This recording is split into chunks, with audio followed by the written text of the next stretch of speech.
The following is a Journey into Comics Network production. Good luck.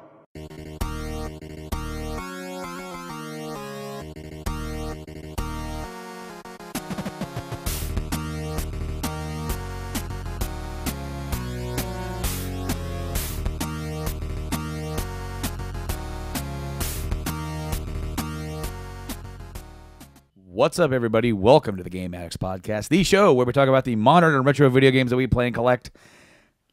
I'm your host, Brando. Joining me here today, as always, is this podcast player 2, Mike. How's it going? It's going pretty good, my friend. We welcome you to the show. And, of course, we welcome, hopefully, our new viewers over on Twitch. Yes. Of course, they now have the Twitch premiere, and we are not yet streaming, yet we are so close. We're working on it. We are so close. It's going to happen this year. But you know what? I thought it was pretty cool in the meantime to just get ourselves over there and get some content going over there. That way, you know, we got some backlog over there. We got some videos going up. And so the premiere, guys, how that works is that you schedule a video like you would on YouTube, but you have to schedule a premiere and it airs it live so that way people can participate in the chat and everything. Right. And so what we're going to do is that tentatively right now, I have it going live premiering at Thursday mornings at 9 a.m. Now, that may change. We might be able to do something else. But our friends, other podcasters from the network, that we'll get to them in a minute, they live stream on Wednesday night. And actually, I was going to have it premiere on Wednesday night. That way, I can be on the chat if anybody wants to watch and chat along. But I'm like, I don't want to cross the streams. You know, I don't want to be going on into where they do their business. So I changed it to Thursday morning. I can't participate in that. Maybe we can find. Yeah, exactly. So maybe sometime in the future we'll be able to do that. But then once we start live streaming, we won't have to worry about it. We're just going to stream it up, and you guys can participate along during the live stream. But thank you guys for however you join us, whether you're on audio, CRISPR on all the major podcast networks. I submitted us for Spotify, and I'm still waiting. It's been like a month and a half, hasn't it? No, I just did it like 2 weeks ago.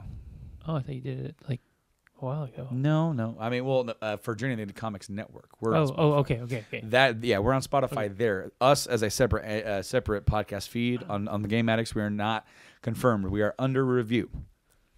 So hopefully soon you'll be able to get us there if that's where you like to digest any of your entertainment over there. Of course, if you guys subscribe to us on a podcast service, iTunes, Podbean, please give us a follow, subscribe, give us a rating. You know, it really helps us out, helps us move us up into the scoreboards, leaderboards, if you will. Yeah. But of course, you know, in this week, we're going to be doing something a little bit different, guys. We're going to be doing a concept that has been done here before. It's called an Incepticast. Yeah. And what an Incepticast is basically where we play an entire podcast during our podcast. And what we're going to do is that some of our friends, they've been on the show before, Blaine and Tyler, hosts of the Podcastrophe, host of Podcastrophe, they are going to come on. They're going to talk about Monster Hunter World and talk about playing that game. They've been playing the crap out of that game, and we had talked about picking it up, but I don't think that I'm going to. I don't think I am either. And it's just a matter of time. I haven't played a single game in over a week. I really haven't played a game since I beat the Batman Telltale game. Right. And so I just haven't had time to sit down and dive into a game. And a game like that, you can play it by yourself and go at your own pace, but it's such a long, dragged out game to get what you want for your gear and to do the hunts that I just don't think that I'm going to be on board. I like the concept. It's just, it's one of those like MMO things where if you're not on top of it all the time, you fall behind. Right. And thankfully, if you've got friends that can help you get caught back up. But, right. And they've said, "Hey, dude, come on with us. We'll play." And I'm like, "That's cool," and I would definitely try it out. But as far as like long haul, playing it, I don't know if I could do that. But we're gonna have them on here in a little bit, and we're gonna cross the stream, so to speak, and we're gonna let them kind of take over, and they're gonna discuss Monster Hunter World and let you guys know all about that game that we obviously cannot fill you in on, other than the fact that I've heard nothing but good things about it. Yeah. Yeah, everybody likes it. Everybody talks about it. Here on the show, what we'd like to do first is our pickups. Now, I've only got one, and we went out right before the show. Yes, we did. And we bought some stuff. And it's a PSP game, Half Minute Hero. It's not even the real case, not even the real label. I'll try and print one myself. But Half Minute Hero is a game that I've been looking for a long time. It's only $4. That's why I bought this, even without the Right. labels, anything like that. Because brand new, this game's like $20-$30 on Amazon, and you can't beat $4. No. And especially this game's a lot of fun. You know, it's a thing where you have like 30 seconds, then you get in the fights, and the more enemies you beat, the more seconds you get added onto your clock. You have 30 seconds to save the world. Yes. But then you keep extending it. You keep, then when you die, then you pretty much start back over and you have to try again. I'm really looking forward to trying it out because I've seen videos, and for $4, I couldn't say no. There were a few other things in the store that I found that I wanted, Grandia 3 being one of them. Yes. But I'm trying to stay away from game collecting. Yeah. Because I'm collecting vinyl. And me too. Oh, staying away from okay. I'm like, you're not collecting vinyl. No. But I've already started that up, and so that like this year's Taxmas is going to be a lot less than last year's allotment, because we got other stuff that we got to take care of. We got to adult. We got to take care of that. But I'm going to be buying some vinyl. I'm buying a record player. Get me some good quality monitors. That way I could chill back in the game room, even if I'm not playing any games. I'm just doing something. Yeah. Throw on a vinyl record. Throw on some of my favorite music. So I'm going to be doing that and diversifying away from games a little bit, because more and more I'm going into our local stores and there's just nothing. And I'm very content with my collection. Yeah. I mean, there's always a few more to add, but as far as it's like some of the ones I need for like the cartridge base, man, they're just too expensive for me right now. Yes. And then, but I mean, if they were all $4, I wouldn't mind that. Yeah. But yours, were four. Okay, so one of yours was $4. Yeah. So what were your games? What I picked up today, which I've needed to I've needed to pick up because I have the Metal Gear exclusive PSP. You do. The Metal Gear Actually, Solid that is a good point. I actually completely Peace forgot about that. You actually need the freaking copy of the game to go with your system. Yep. So obviously complete. That's the reason why I got this. Is because I needed it. It's actually a really fun game too. It is. I believe it. It's a mission-based Metal Gear game, and you you recruit people in the field, and then they join your base. They have different ratings. You can put them at different levels. You can put them on your security team, on your R&D. You can make them cooks in the mess hall, and then you kind of expand your base and you build weapons. You actually build a Metal Gear, Which and would then be awesome. you can send your weapons and like your equipment and your soldiers off to fight battles in other countries, and then of course it has a risk factor and all that kind of stuff, and then you get experience, and then they level up, and it's like this whole different experience. Metal Gear Solid 5 took a lot from Peace Walker. Right. Like Peace Walker was the framework of that, and then they brought all of that over and expanded it a little bit in 5. But I mean, that was the start. Peace Walker was almost designed to be a multiplayer game. Right. With you play a snake and then they play a snake, and then you got two snakes. Yeah. But then like some of the bosses, you don't fight like the magical powered bosses anymore. You fight a tank, you fight a helicopter, you fight 1 to 6. Yeah. But like I got stuck on this helicopter fight. You can play the game entirely by yourself. Good luck. Because it is challenging. I got stuck on a helicopter fight and I was really pissed. And then I never really got back to it. I got to playing something else, and then something happened to my PSP Go. Yeah. And something happened to my PSP Go. Yeah. That same PSP Go. Yes. Because I sold it to you, and then Richard took it. Never give it back. Never give it back. His kids lost it. His kids lost it. Yeah. The other one I got, because I'm working on collecting them all, I know nothing about this game. It is Armored Core, Formula Front, Extreme Battle. I really don't know anything about this. It's an Armored Core game. Other than, this special edition has everything that Armored Core fans love, including mech customization, intense action. It features a wireless head-to-head action. For ad hoc? Or? Artificial intelligence. Oh, so you can do like a versus mode? Yeah. That's cool. Been an unstoppable warrior to annihilate Competition. Ooh. But yeah, I just picked this up because of something. I mean, I like the Armored Core series. Yeah, it's something different, you know? I mean, now that I've gotten a little older, I play them. It's a little harder for me to get into them as much as I did when I was younger. But then again, it's like it's $4. Right. How can you argue $4? Exactly. Like, even if you get it and it's like, yeah, it's pretty good. Like, are you really going to be upset that you spent $4 on it? When I build my computer, I am going to get Heavy Gear. Or Heavy Gear 2? I think it is. It's a first mech game I ever played where you fully customized, but you were in control and you could get your little guy out. You can crawl around in the bases. I loved it. It was space combat with the mech. You completely built your mech for whatever you wanted to. Small, super small for super fast speed, but you can't carry any big weapons, so you're stuck with like the little sucky ones. But when you're really fast, you use a melee. It's like a one-shot, one kill. Your dog's playing footsie with me. I know he is.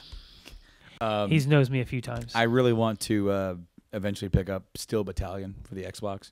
Yes. That's that one with the really big controller with like 28 switches on the damn thing. Once I get my computer built, a little back order again. One of it is thanks Bitcoin miners. I really appreciate not being able to buy my graphics card. Thank you. I actually am on a forum that will send me text message alerts whenever I can order them, and I've yet to get one. Awesome. Anyways, but yeah, I plan on having like a driving little station and obviously a joystick for flight controls. I want to have that experience because I'm at the point where it's something I've always wanted. I'm able to do that now. We're going to do it. But the next one we talked about on the last episode. Yeah, it finally came in. Actually today on Monday. And I have yet to put this in because, well, I've been at work a lot. Yeah, you've been living there. I might try it out tonight. No sleeve, no nothing. That's almost like the standard now. The standard now for the Switch games. It is Lost Sphere. It is the second game by Tokyo RPG Factory. And this game has been getting a lot of negative reviews because it is too much of the old and nothing new. But Tokyo RPG Factory stated, we're going back. We're going to try to recapture the old magic from the old style RPG games. So this takes a lot of infamous, from Chrono Trigger. The fighting style is Chrono Trigger, but you're not stationary. You can actually move your characters around to attack from the rear, combo attacks, stuff like that. Other than that, I don't really know a whole lot about it other than kind of watching some people stream it and thought that I would enjoy it. And I really wanted a physical copy, so I ordered one. Hell yeah. Because I have a feeling that this game is going to be great no matter what they say, because if they are trying to recapture the old magic, I mean, that's where my heart is in the old style RPGs. So I'm anxious to play it. I'm anxious to get started. I know that once I get started, I'm probably going to play it a lot. Oh, yeah, you'll get sucked in. Like I'm sucked into Bravely Second. Yeah. I love that game. It's a good game. But, so yeah, I'm looking forward to this a lot.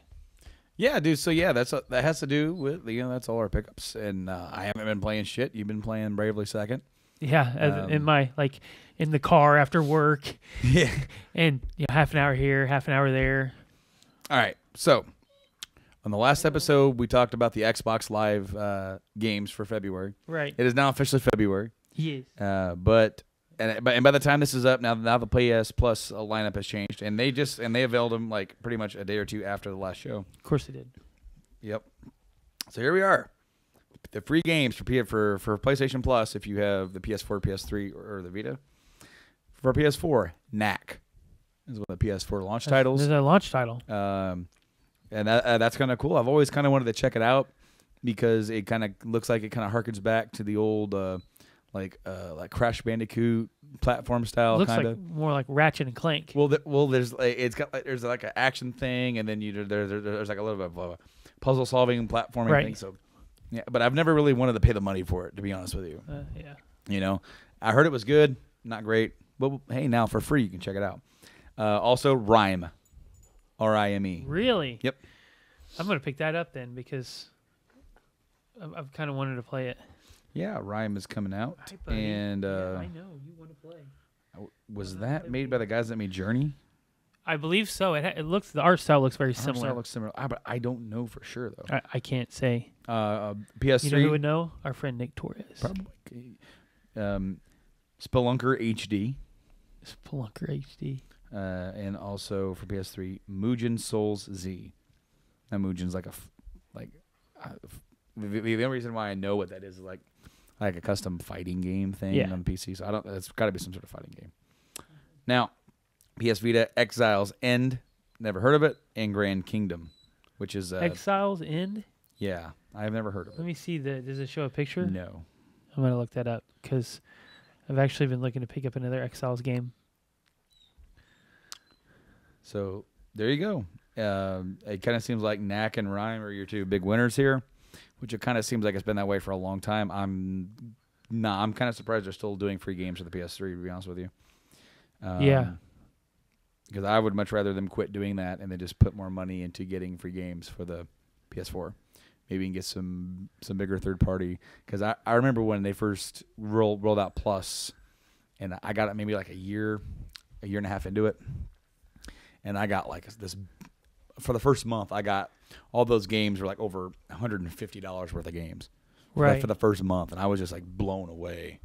And one of the reasons why I got it was because I had the Vita, and then one of the free games for the Vita was Uncharted on the Vita.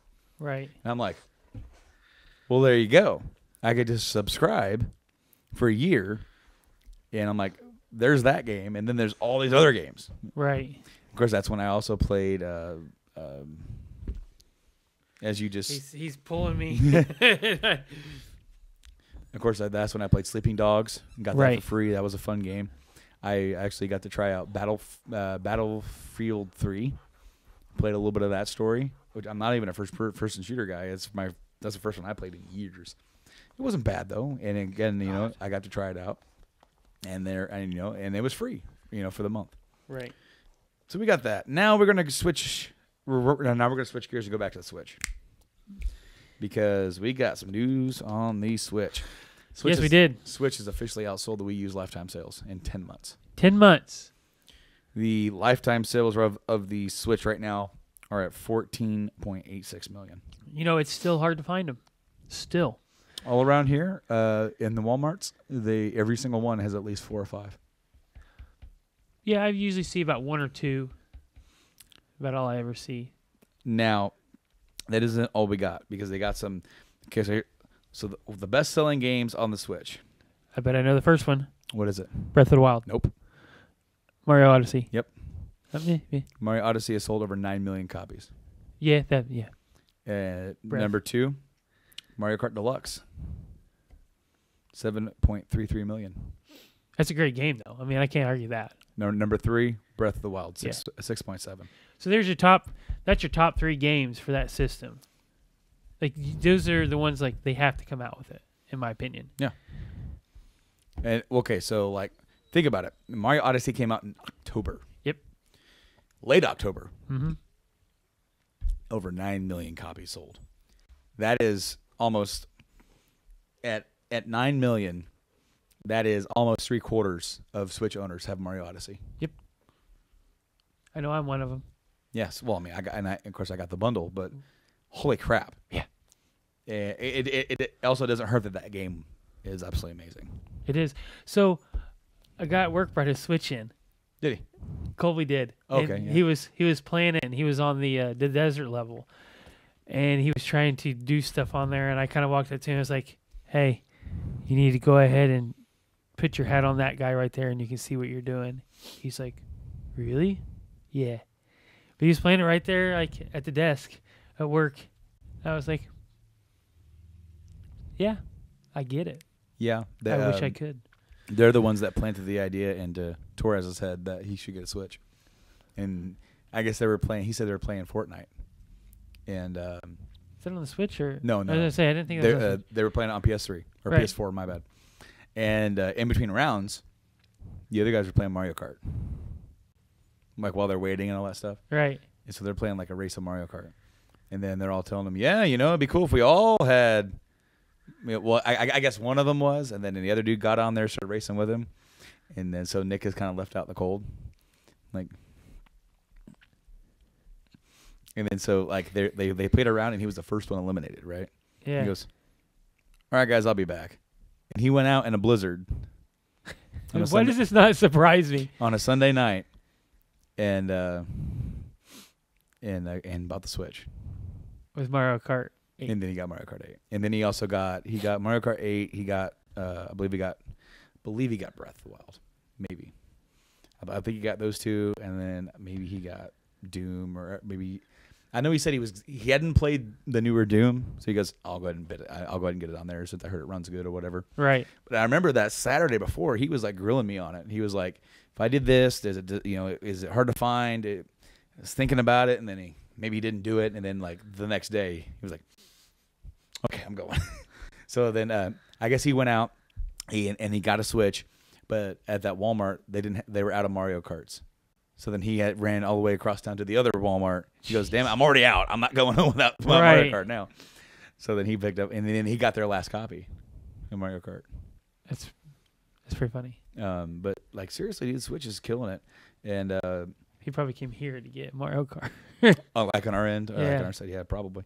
Hopefully, he didn't go to the West Side. I hope not. Yeah, I mean that's a little bit of a trek, but I mean it was Sunday night, so like of course they're second shifters, so Yeah. it was probably after they were closed, like the Game Stops and all that stuff were closed. Oh yeah. So he didn't really have a lot of places to choose from, but of course there is no shortage of games coming out for the Switch. Oh no, there is a large slew. And of course in February we have the port of Bayonetta 2. Yep. Is Bayonetta 1 and 2 coming out at the same time? Or is it? I think it is, isn't it? I would say yes. Because Bayonetta 3 is coming out later. Right. So in February, we got the port of the Wii U exclusive, Bayonetta 2. And I assume 1, but don't quote me on that. Then, of course, in March, we have the new Kirby. Allies. The one where you can do like 4-player. Yeah, combine So powers. you got that game coming out, and of course going into hopefully we'll get some news about a certain Samus Aran. Yeah, because it's supposed to come out this year. I don't think it is. I'm. You know what? Nintendo's pretty good about it's coming out. This is when it's coming out. Mm-hmm. They stick to their guns. Yeah, but the only issue is that that was only like they didn't really like give you a full window. They just said around. Right. I still think it'll be holiday. And guess who will be forking over the money for the limited collector's edition? I don't care if I had to buy it from frickin' Europe like the last one. I should have bought the one from Europe. But yeah. So Red Dead Redemption 2 got delayed again.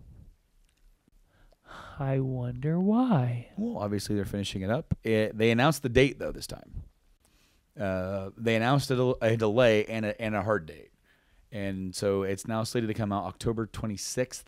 Well, my question is, do you think it was delayed to possibly make a port Of the first for Switch? I don't think that's the reason why. If I had to guess, the reason why is it's probably the online mode. Yeah, you see that. But think about it. Wouldn't it benefit them to put it on the Switch? Yes, absolutely. I mean, the Switch is killing it, and if it's possible for the game to run on the Switch, yeah, that's true. If it's possible for it to run, it might be worth the hassle. Now, With the 50 gig cards coming out though, well, in the upcoming year or so. Okay. So, how about this? If I were Rockstar and I had LA Noire already out, Yeah. and from all intents and purposes, like the games are selling pretty good, if not as well. Yeah. So, if Red Dead's coming out and the 60 gig Switch cards are not coming out, 60 gig, I'm sorry. yeah, if they're not coming out until the following year, then I would release Red Dead Redemption 2, PS4, Xbox One. Yep. And then when it's ready, say February, March, release it on the Switch. Because if they're available by that time and you release the Switch version, February and March, those sales numbers still count towards that same fiscal year. Yep. So you have your PS4, Xbox One, PC, Switch versions all kind of compiling in by the end of the year. Now, of course, with that token, you are then like allowing the other consoles to sell more than on the Switch. However, I don't really feel like that would be a problem because the Switch, and I've said this before, it is a secondary system. It is. For a lot of people. If for me and you included, we both have PS4s. I also have an Xbox One. And there's always, when you have multiple consoles for the same generation, there's typically one console you use more than the other, and I use the PS4. Now with the Switch, I literally switch back and forth between that and the PS4. There are games that I bought specifically on the Switch. Said I'm going to play this and I'm enjoy it, like the LA Noire re-release. Right. There was no reason for me to get that on the PS4. The only real reason to get that would be to try and get that in a 4K mode. Right. I don't have a Pro and I don't have an Xbox One X. So why, if I'm not going to, they're like, and of course you can say, well, the game runs better. A little bit, sure. Absolutely. But I've already played this game once on the PS3. And the Switch version, after doing my homework, is just okay. Here's the PS3 one down here. A notch up is the Switch. Of course, up here the PS4, then PS4 Pro, and then Xbox One X. Right. Is up the top, giving you the full 4K experience. I don't care to get the full blown experience out of LA Noire. Yeah. So yeah, hell yeah. If I want to play that, I'll play that on the damn Switch. Absolutely. Same with Skyrim. Okay, I never got past 10 hours in Skyrim. Right. I was a late bloomer, picked it up on a whim. Let's go ahead and try this out. I enjoyed what I played of it. I'm not like some people who have bought it every single time that it's come out. When it came out on PS4, I didn't pick it up. And when it came out on Xbox, I haven't played the 4K. No, haven't done that. So when you're telling me I can play this portably, that's a sell for me. Right. I don't have a 4K TV. I will eventually, sure. I plan on it. But it's also... it's not a desire yet for me. It's not because these consoles are not yet at a point where we're pushing these games where it's this drastically of a difference in graphics. Right. Because the games, come on. Well, think about me. I got that 4K TV downstairs. 4K slot doesn't work anymore because of the lightning strike. Right. So this is the only true 4K TV I have up here. What size is that? 40. It's 46, 42. I don't know. I want to say 46. I'd have to look. I'd have to measure. Because I've been looking, and I bought that for like $400, $500, and it's it's a Vizio, right? Vizio 240 hertz. See, that's what I want. If I'm gonna get a 4K, I'm definitely getting 240 hertz. You have to. In my opinion, you have to. Well, because when you look at for gaming. When you look at all of the games, when you look at all the sales, like for Black Friday and everything, all the really good sales on that are not for the 240 hertz one. No. They're always for the 120. Right. And then, so it's like... right now is the time to buy a TV. Yeah, Super Bowl sales have like the... they have the best. Yeah. Best. I mean, well, that's when you bought the 4K TV downstairs. Yep. And that's when I bought that 4K... Wow. That's when I bought the 60 hertz... LG for my game room for the 360 and PS3 back there. I mean, really, you don't need that much for gaming. You don't. But if you do anything else on it, TV, like movie theater, you're watching the high resolution 4K movies. Exactly. You need that. Yep. To keep up. So I always just get to 240 hertz. This is a standard because a lot of the times Joanna will be watching something downstairs and I'll throw my headphones on, kick my feet up here, watch what I want. Now, this is Brando just speaking out loud. Okay. Because I saw you do something today, and you did this. I want you, and you did that towards an Xbox One game. Yes, but I'm not buying it on the Xbox. I know. Hear me out. You're not selling me on an Xbox. Hear me out. You're not selling me Hear on an Xbox. me out. No. Hear me out. Don't get an X. Get an Xbox One S. Maybe a Black Friday. $180. And what you get a system with HDR enabled, right? Yeah. And a 4K Blu-ray drive. Yeah. So then you would be able to kick your feet up and watch physical 4K media. What physical 4K media do I own? What could you own if you had one? Because you can't. I mean, why would you own it right now? Because you don't have a way to watch it. PS4 doesn't have a 4K Blu-ray drive. No. PS4 Pro. That is. I don't understand it. Nah. I'm just saying. They kind of invented it, and you don't have it. I know. I'm just saying. Like, okay. Looking at you, now, Sonny. if you go to Walmart's, if you go to Best Buy, the black cases are the 4K ones. Mm-hmm. Of course, we're doing the reviews for the Journey into Comics Network Road to Infinity War with all the MCUs. Yes. I still need to buy Guardians, the Galaxy Volume 2, and Spider-Man. I'm tempted to just buy the 4K versions because it's only $30. It's $5 more than a regular like DVD plus combo. Right. And you get a 4K Blu-ray version and a regular Blu-ray version. That's true. So I don't have a 4K TV right now. But when you do, In a year and a half, 2 years, when I finally get one, I'm gonna have two 4K movies ready to go, and they're badass 4K and they're badass movies. right.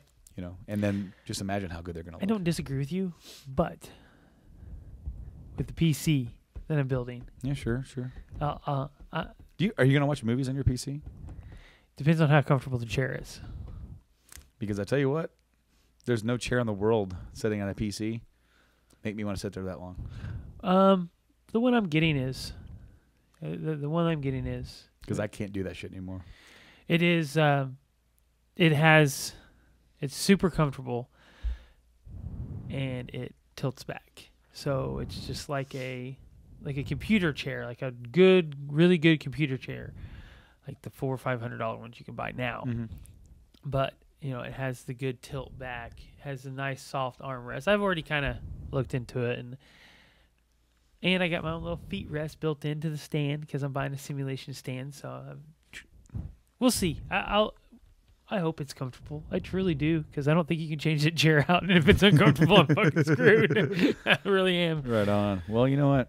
I think that's going to do it for us here today, because we're about ready to toss it over to Blaine and Tyler over at Podcastrophe, so they can talk about so we can talk about some Monster Hunter World. But in the meantime, guys, I'm going to run through the plugs here. You'll hear them again at the end of the Podcastrophe bit.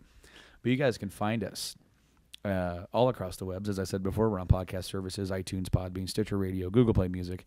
We're on YouTube as well if you want to see our beautiful faces. We're also now on Twitch through the Twitch premiere. You can go check us out over there, watch along and during the live feed, or the videos get backlogged into the archive. You can always watch them again and again and again. And again. And again and again and again. We're also, the Twitch feed is Game Addicts Play is the official Twitch feed. And of course, Game Addicts Play, you can also find us on Twitter and Instagram on those. I'm going to try and take more pictures and be posting that. I've been lackadaisical on the Twitters. I've been non-existent. You're never existent. I've never existed when it comes to that stuff. Like on Facebook, Game Addicts Podcast, just search us up there. We're on Facebook. We're pretty responsive. If you want to tag along, comment, please interact with us. If you have any questions, by all means, we definitely welcome that. Until next time, though, guys, thank you guys for checking out this episode, and we'll see you next time. I've been Brando. And I've been Mike. And these guys are Blaine and Tyler. This is Podcastrophe. Warning, Podcastrophe imminent.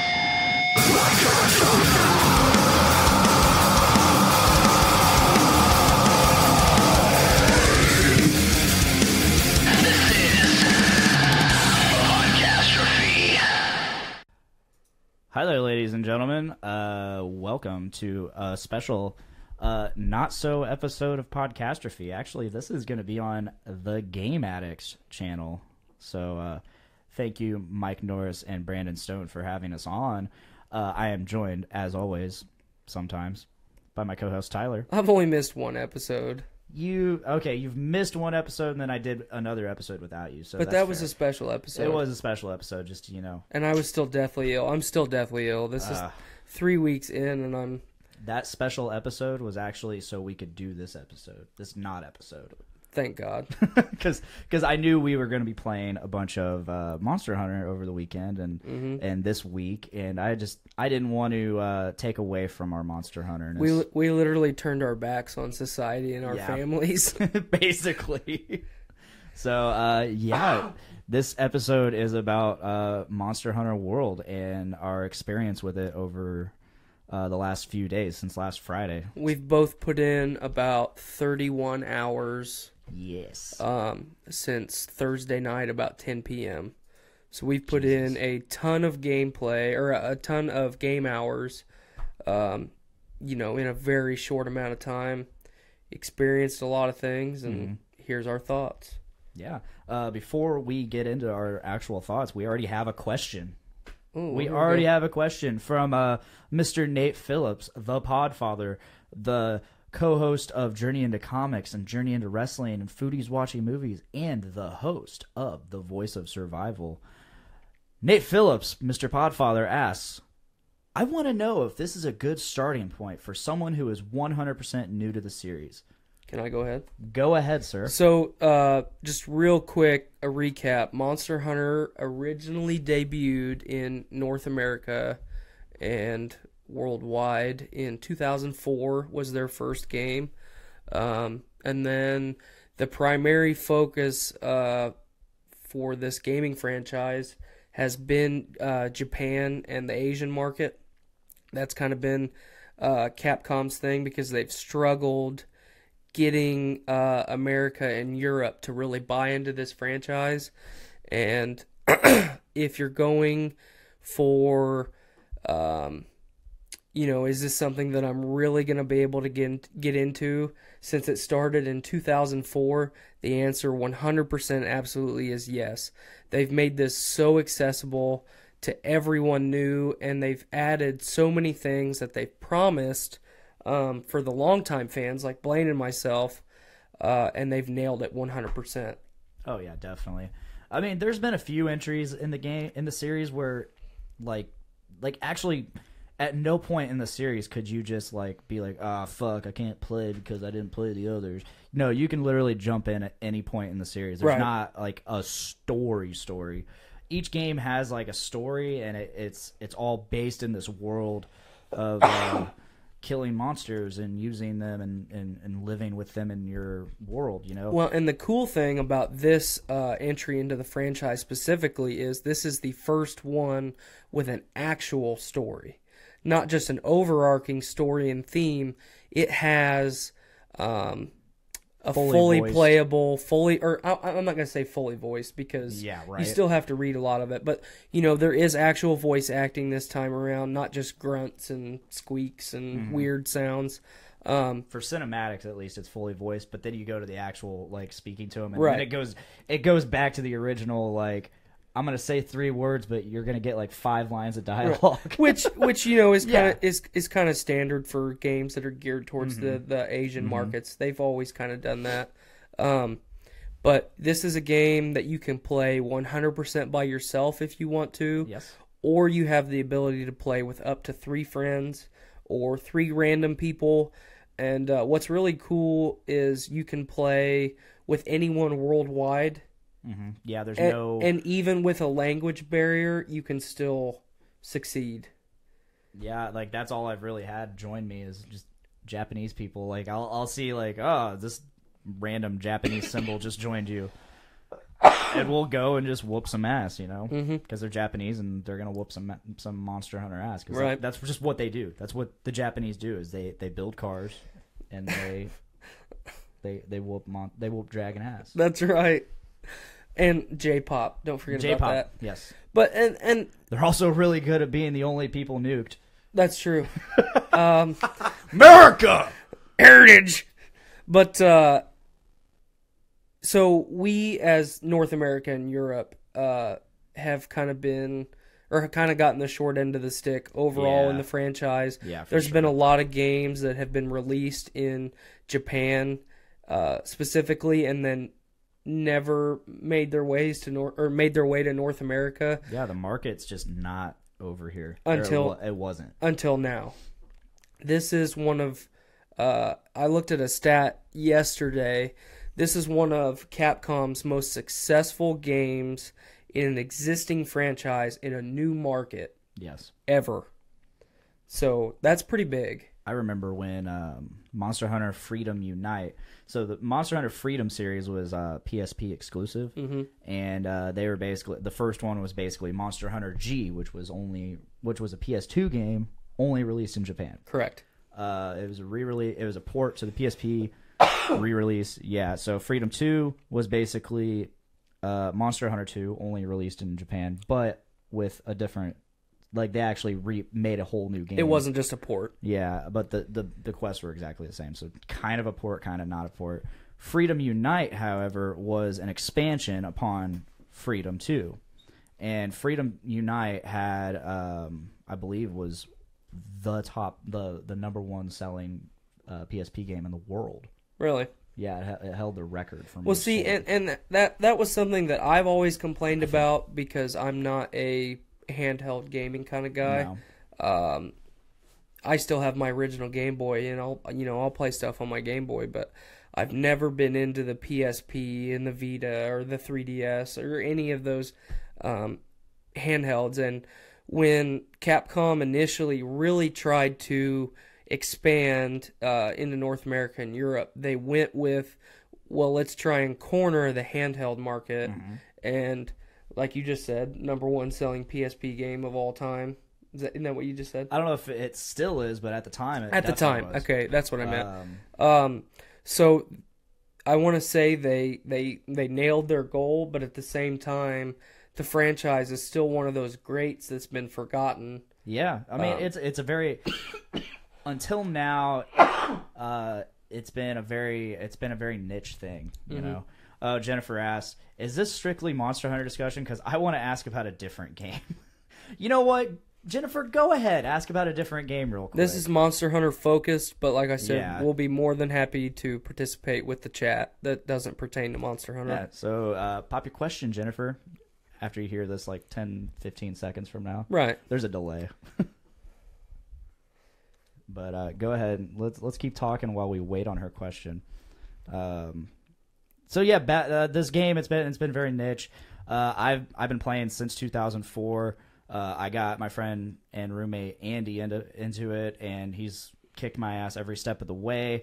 And then I've tried several times getting as many friends as I could into this series, and I've succeeded kind of, and I've really failed most of the time. It wasn't until a couple years ago that I ran into other people that had been playing since 2004. My friend and former coworker Alan, he used to play the original, and so I got him to get a 3DS, and we all played Monster Hunter 3 Unite, 3 Ultimate, and that moved into 4 Ultimate, and then we don't work together anymore. So then I ran into you, and you've been playing. I'm like, shit, yeah.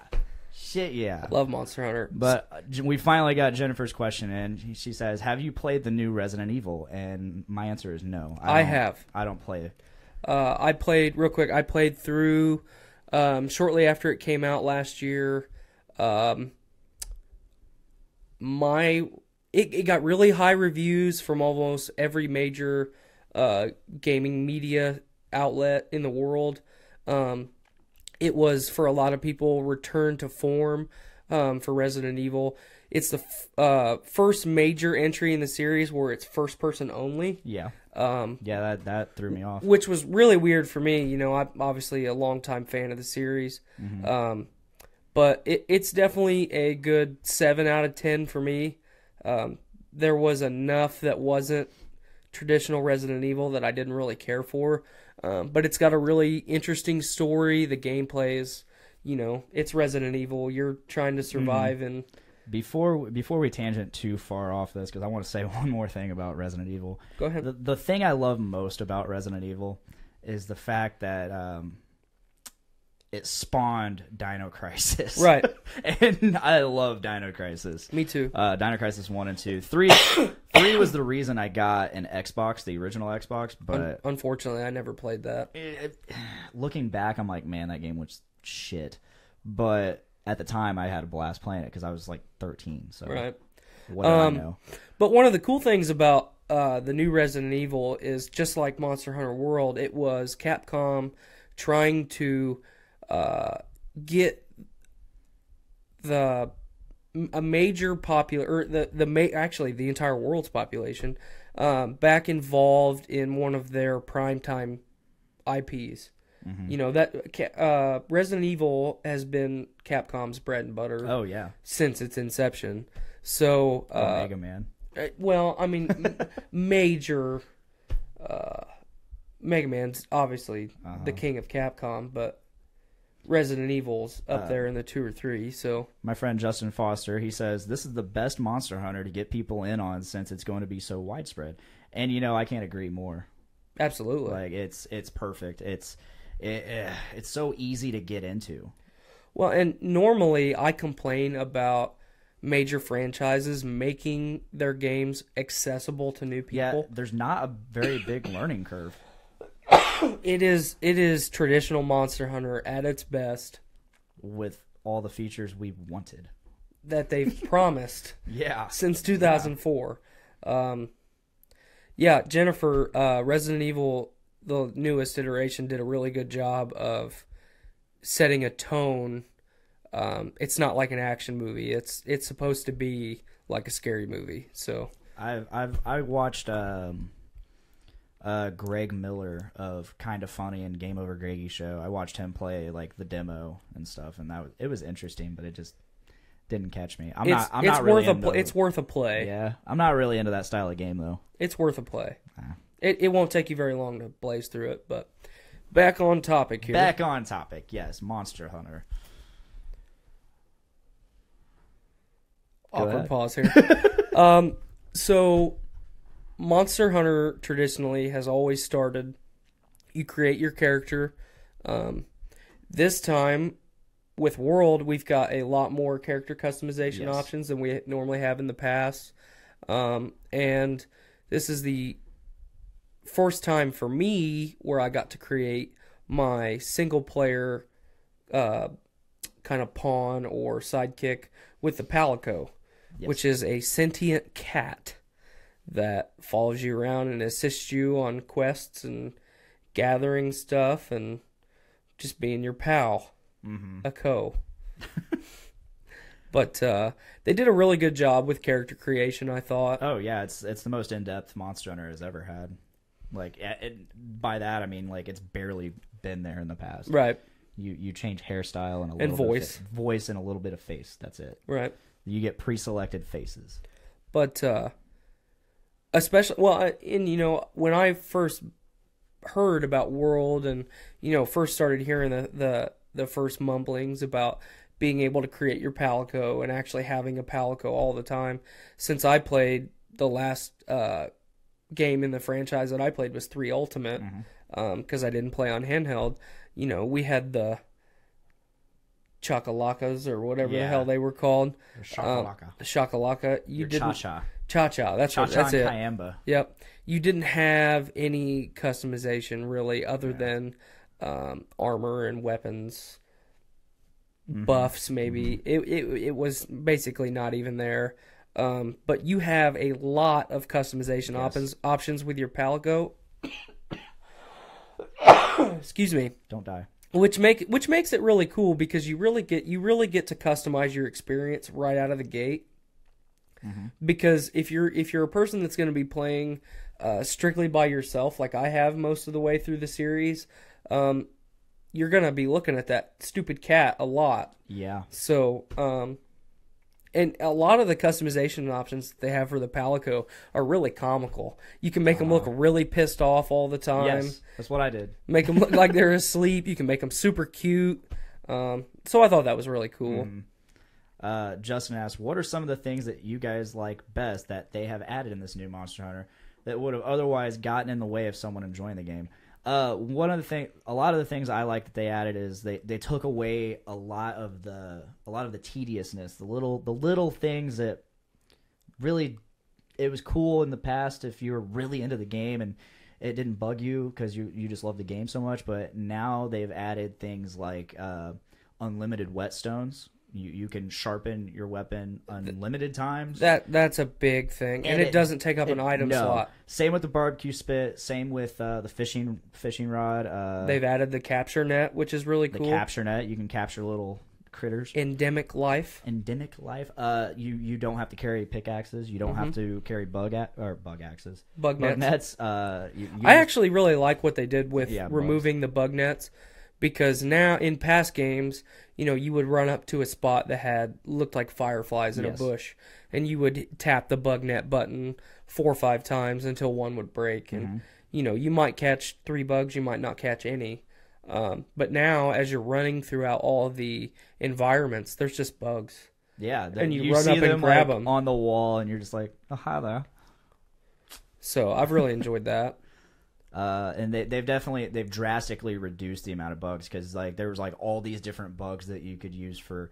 There was like handicraft bugs or some shit like that. I can't remember. Or carpenter bugs. And you use those to upgrade your weapons. Those are all gone, as far as I know. You have your standard bitter bugs and your flash flies and your thunder bugs and your god bugs, but that's basically it. And they're all for crafting, or they're all for crafting items, not weapons, as far as I know.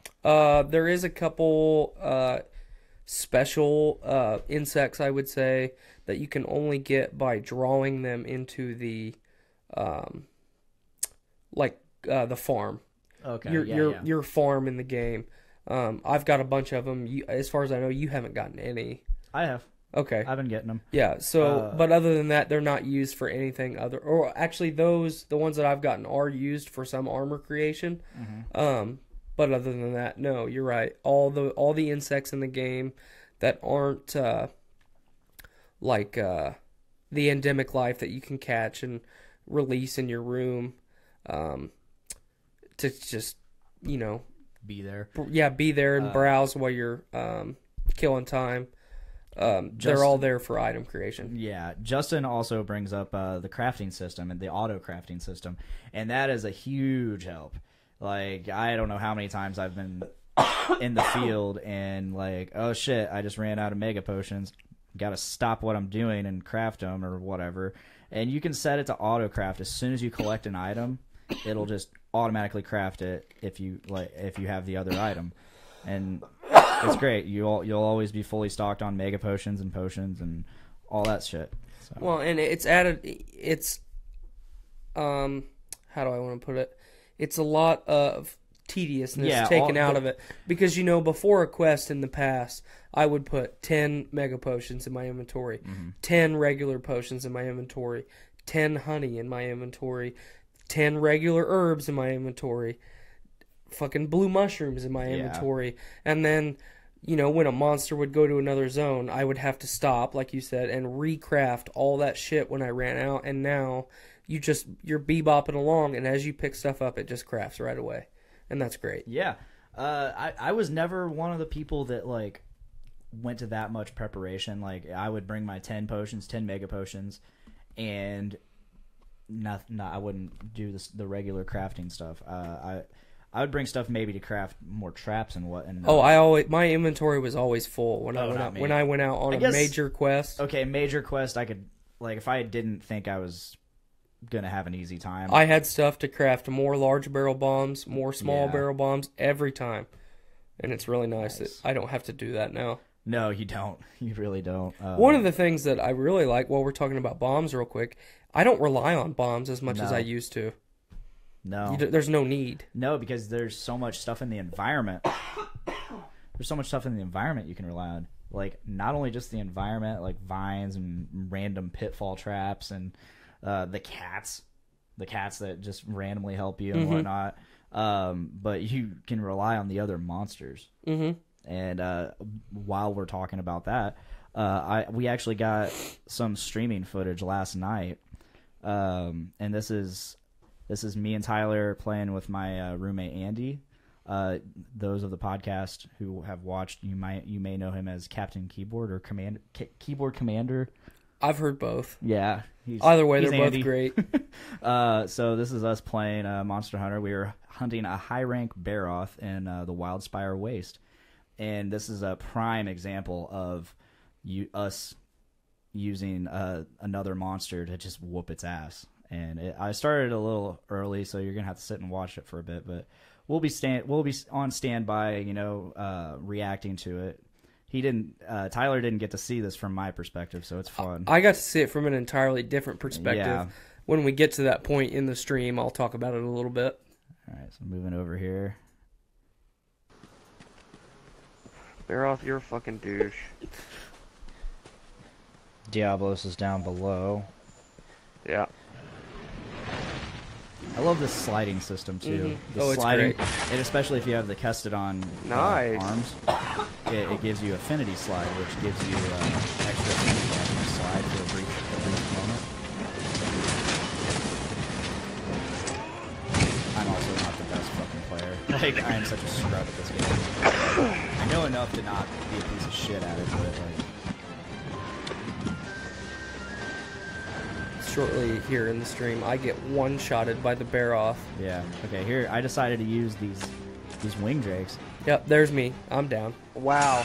He just one-shotted me with that with full this health. gives them like a sonic bomb effect, and what that does is it draws out this Diablos. Watch this. Oh, perfect timing. Oh yeah. Yes! Diablos just jump up. Pops up the Diablos. He takes a huge chunk out of the Baroth's health, and then the Baroth also falls down below. I was down below It did something to. when the Baroth fell through the pit. And I got, right as I got to the bottom, I watched Baroth's down everybody here else now. jump down. Yep. And it was a really cool perspective Hi. to watch him All I fall did was from I the shot a ceiling piercing pod down at. into this, I wish this I could zone. have saw that. Yeah. The wing drakes. Oh, and pissed him off. Yeah. Diablos is here. Here comes Diablos, and this is so fucking. I thought this was the coolest, and I knew it was a thing, but this is so cool because then it pops up Turf War. He's Turf fucking war. pissed. Watch this. Pow! 1,800. Holy damage. shit! Like, Do you see how fucking much that was? But that's one thing that Capcom did a really, really good job in Monster Hunter World. Diablos is like, yeah, Because fuck you. These are all living, breathing ecosystems. Shit! And there's an apex predator in every Come on, Diablos. ecosystem Hit him in again. Real life. Hit him again. Yeah, there's a hierarchy.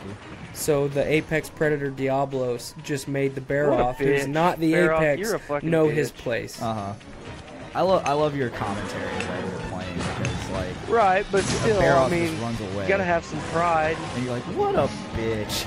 Just can't let I fucking would have stood my ground. Diablos punk you like Yeah, that. you're like, I can't believe you let Diablos punk him like that. Like, of course, I'm the asshole that like, I was just like mining something down there with like a Diablos right behind me because I don't give a fuck. That's right. Yeah. I'm tempted to just let this keep going, let this keep playing while. While we talk. Yeah. That's fine. Turn the sound down a bit, but actually, probably Yeah, you the guys sound probably do. doesn't matter because in the video, this is not gonna. It's in the stream, but it's not gonna be in the video we send to Game Addicts. Right. Yeah, I'll just go ahead and switch it off and play it later. Okay. But yeah, that was. That's one of the coolest turf war interactions I've seen so far in the game. And we've seen some pretty cool ones, like a three-way turf war between Rathian, Baroth, and Juratodos, or Mudkip. We call him Mudkip. We've throughout the game, our 30+ hours that we've put in so far. We can't remember names, so we just give them names. So we've got some celebrities known as Mudkip, Mudhammer, Cotton Bat, Flash Raptor, Egg Raptor. What other ones we got? I think that's it. Well, we didn't name the ones we already knew, like except for Baroth. We named him Mudhammer, which that's the first time I've heard you say Mudhammer. It just came to me. It felt good. But you got Rathian, you got Rathalos, Diablos. You don't. we don't need to name them because we know them, but then Zora Magdaros. Yeah, he's the lava dragon. Lava dragon. He's the lava mountain. I don't know. Lava mountain. I like it. He's the mountain. Game of Thrones. No. Oh, don't forget Devil Dog. Devil Dog, yes. That was Andy's name. I like it. It fits. He's like, that Devil Dog's gay. Yeah, I hated him. At least solo. I hated him. He wasn't bad when I fought him with you because, one, he wasn't completely focused on me, and two, I could actually soloing him. I mainly main hammer, so soloing him it was really difficult because he's fast and he moves around a lot, and he causes bleed damage. Autogaron, that's his real name, or Autogaron, however.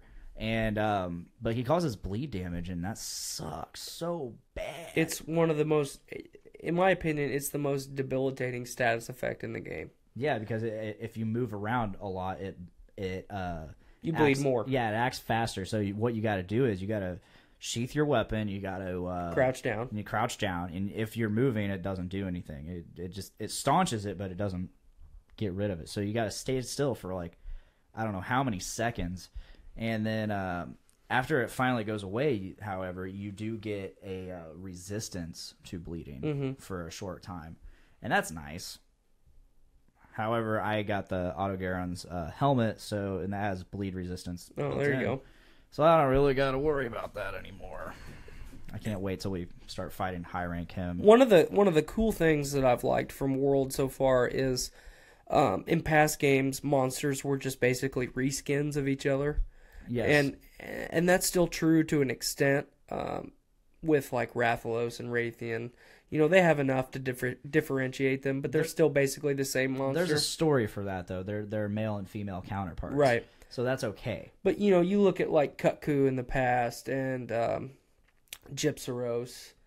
I mean, a lot of the monsters in the past had the same exact moveset, and you were basically fighting a stronger version of the same monster throughout the entire game. With monsters like Autogaron, Rodabon, which is a giant, basically tar-covered Baroth that's much bigger, who rolls around in other dead monsters' bones to cover itself in armor. Yeah. They've added enough with the new monsters that every time I've fought Devil Dog so far, he's done different stuff.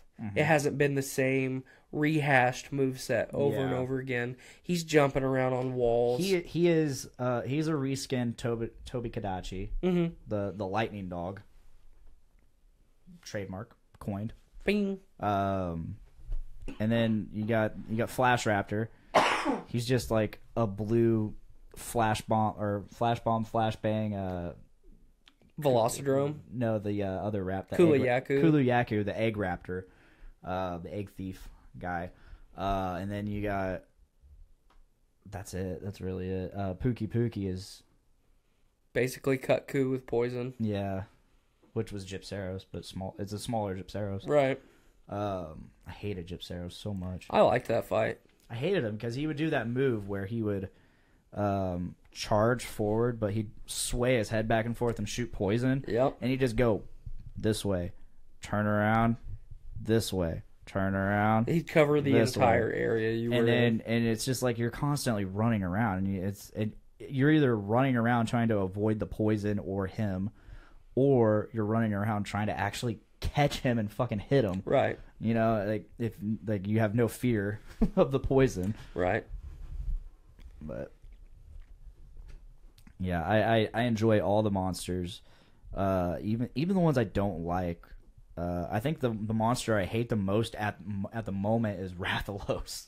Really? Like I hate him so much, mainly because I use hammer, and it's just they made him such a cocksucker this time around. See, and I've had an entirely different experience. I had no trouble every time I fought him. I actually like him more than I used to. Yeah. I don't think he's as much as a bastard, but that's one of the things, going back to all the things that they've added into the world and making it more accessible. So when you start the game, you have access to one of every weapon type already made in your item box. So you can go and start and experiment and use whatever you want. And in past games, I pretty much stuck with only the greatsword. That's all I used. And then in 3 Ultimate, or Try, and then 3 Ultimate, I started to use the longsword, and I really liked it. And I left the greatsword behind. And going into this game, you and I talked a lot about, well, what are we going to play with? Yeah, because we played the beta, and we got to experiment a lot with all the different weapons. Like I experimented in the training grounds. I experimented a lot on Great Jagras. Right.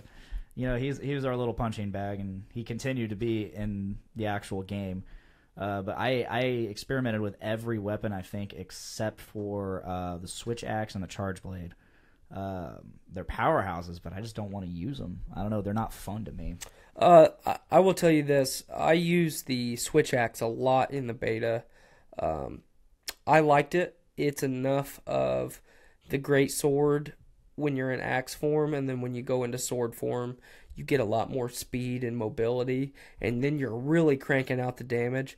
So for something to use every now and then, like last night I made a switch axe, and I know I'm not going to use this switch axe until almost very end game when we start fighting shit like Kieran.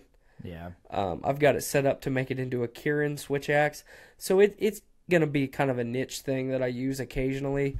I told myself going into this that I would never use the charge blade. I tried it out in the beta and I didn't like it, and for the last couple days I thought, you know what, I'll make a charge blade. I need to make something new. I'll give it a try, and I've really, really enjoyed using the charge blade. Yeah. It's definitely not something that I want to use every fight. But I've also, there's a lot of weapons that have come about in the past that I thought I would have no interest in using. I've never had any interest in using a bowgun.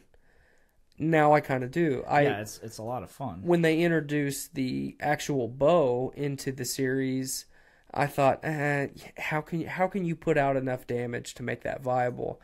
And I made a bow early in the game, and I've used it on and off regularly throughout our playing so far. And the bow is actually one of the ones that I've enjoyed the most. So this game just continues to surprise me on feeling true to what the series has tried to be, but then giving you enough all the time to say, man, this is really fucking cool. Yeah. I decided I wanted to.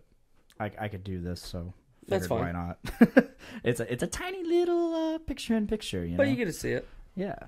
So, what's your thoughts on the weapons, other than the charge blade and the switch axe? Overall, I enjoy the playability of the weapons. I'm actually really disappointed in the weapons, however, at least until we get into higher rank. But my biggest issue is the skinning of them. Mm-hmm. Where in the past, we had all these crazy weapons. Like basically every weapon had a different design and image for it. And this game around, it's literally every single weapon is just a reskin of the original weapon that you start out with. Save for a few, but I totally agree with you. There's a few, but for the most part, it's just reskins based off of the materials used to upgrade to it. Mm-hmm. And I'm not a fan of that. But at the same time, I get it.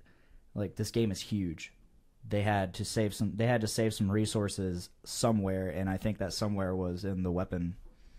Well, and who's design. To say, with Capcom released a statement that they're going to periodically release free DLC for this game. Yeah, and which is big in the age of the loot box and the $60 season pass that you have to buy more than once, because now there's two. Capcom is taking care of its fans right now, and who's to say that a little bit down the road we don't get some weapon DLC? Yeah, which would make sense, because that is one of my complaints as a longtime fan. It was always really cool when you started to get into new areas and fight new monsters. Look at all the new cool shit that I can make. And now that is extremely condensed. It is. Excuse me. I'm a little bit disappointed in the armor set variety. Variety, yes. I'm not disappointed in the armor. The armor is okay with me. I don't know. I liked a lot of everything in the past games looked super, super unique, and I don't know. It might be me just nitpicking it too much. Everything doesn't look so unique to me. You know, in the past games, there was a progression. I would make this, and then I would work towards something else, Yeah. and then keep working. And now I've used the same armor set since about hour 9, hour Yeah. 10. You know, I've upgraded it with armor spheres You know me, periodically, but I haven't really had any incentive to make anything new, other than the high rank stuff, which we're working towards right now.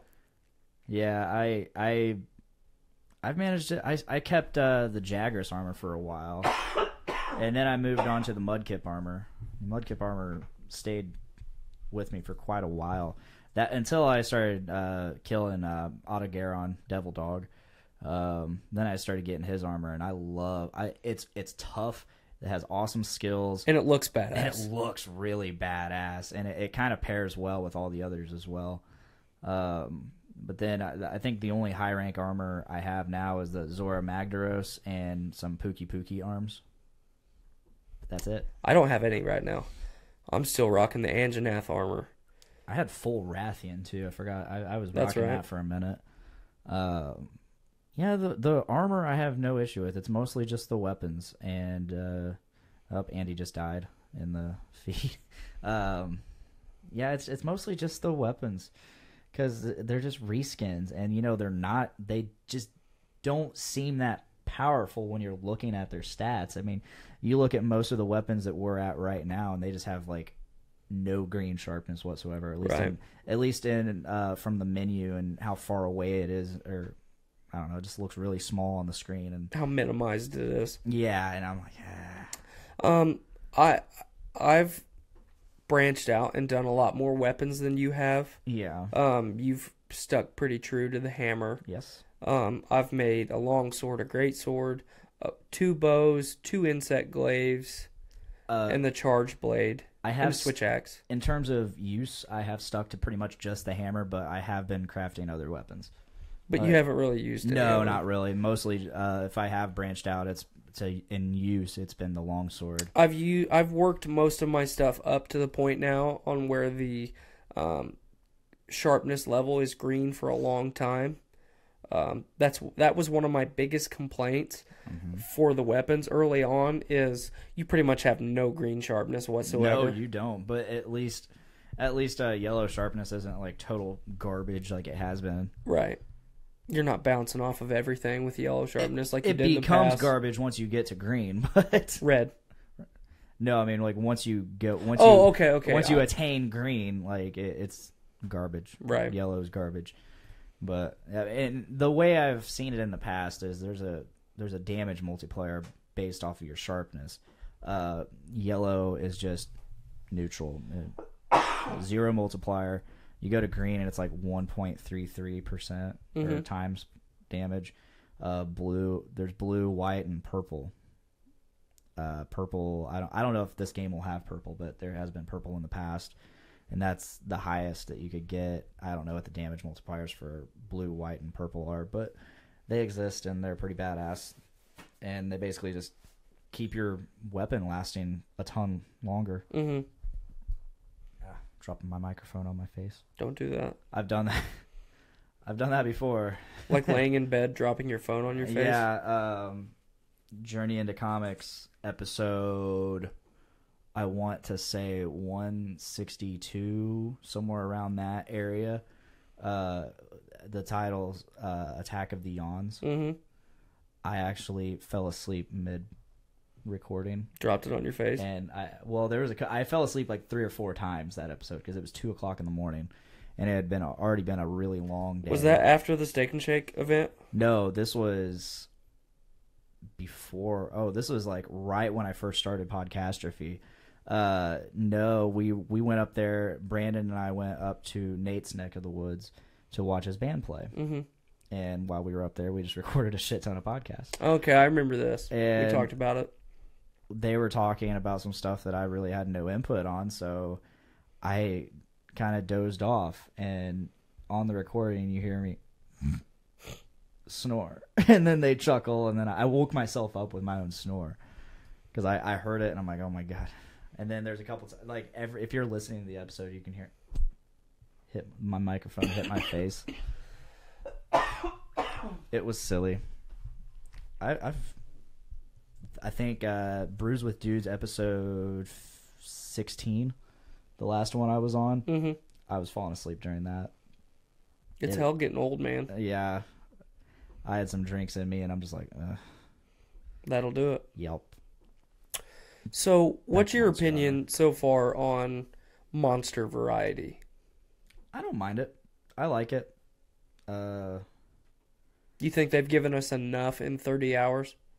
In 30 hours, yeah, I would say. I've really enjoyed the variety. There's not really any monsters that I don't want to fight. I would agree Except with for that. Rathalos. I don't want to fight Rathalos. Diablos is a close second. Diablos is number one for me. That's been my most hated monster in the entire franchise. Second would be Pookie Pookie. Or not Pookie Pookie. Kurapeko. Oh yeah, Was what I was trying to say. And the overarchingness of the series, yeah, Kurapeko is probably my least favorite. There's a bunch of stuff from Freedom Unite that I fucking hated. The baboons, I hated those. Those sucked. Luckily I never had to fight those. But yeah, Kongalala and Blanganga, or what they were called, and they sucked. They had the crustaceans too, the giant crab things. Those weren't too bad. They were sometimes fun to fight, and their armor was pretty good, especially Shogun Cianatar. That was a fun one. I've just never had any good experiences fighting Diablos. Yeah. I've pretty much always had to fight him by myself. Yeah. And I always get screwed somehow. You know, the first time that I attempted Diablos in this game, you were there with me like 2 times in a row. Just randomly when I had full health, he one-shotted me. And I didn't have weak armor by any means. He just stepped on me and I was insta-death. So I don't like fighting Diablos. I don't like the way the monster looks. I don't like his moveset. I think it's cool that he tunnels under the ground and that he rules the desert, but other than that, I'm not a fan. I wish they would have. Well, Diablos is so much more. They've used him a lot in the series, so he's a lot more easily recognized. But I wish they would have gone with Monoblos. I do too, or at least kept Monoblos in here, even though Diablos is just a reskin of Monoblos. Right. But I like Monoblos so much better. I do too. His armor's so much cooler. His look is so much cooler. Mm-hmm. He's like a fucking wyvern triceratops type thing. Yeah. Without just one horn. Yeah, I've always enjoyed Monoblos more. I never had, and it's weird, you know. I've had so much trouble with Diablos. I never had any trouble with Monoblos. Yeah. I always enjoyed the fights. We've got a comment in the chat. You get paid for this? Do we get a cut? Do we get paid for this? No. No. We don't do this. get paid We for do this this for fun. Yes. I'd like to get paid for it. Eventually we might get paid for this, like when we start getting ads and stuff, which you guys are going to hate. Right. Or we'll have a Patreon where you guys will directly pay us. That'd be cool. It'll be awesome. I can't wait. But you'll get cool shit with that. I mean, we have plans, but we'll talk about that on actual podcast. This is game Podcastrophe Addicts. Moncastrophe. This is Monster Hunter Castrophe. Coughcastrophe. Monster Hunter Free. Oh my god. I'm done. I'm over this. I'm over the names. So, one of the things that is probably my most favorite in this version of the series so far, or this game in the series, is the environments.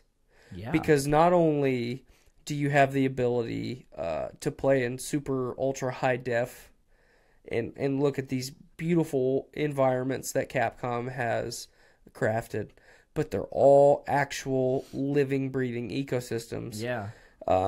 One of the things that I really enjoy when we're out doing our stuff is at any given time in an area in a map, a monster could accidentally bump into a tree and vines fall on top of it and it get trapped.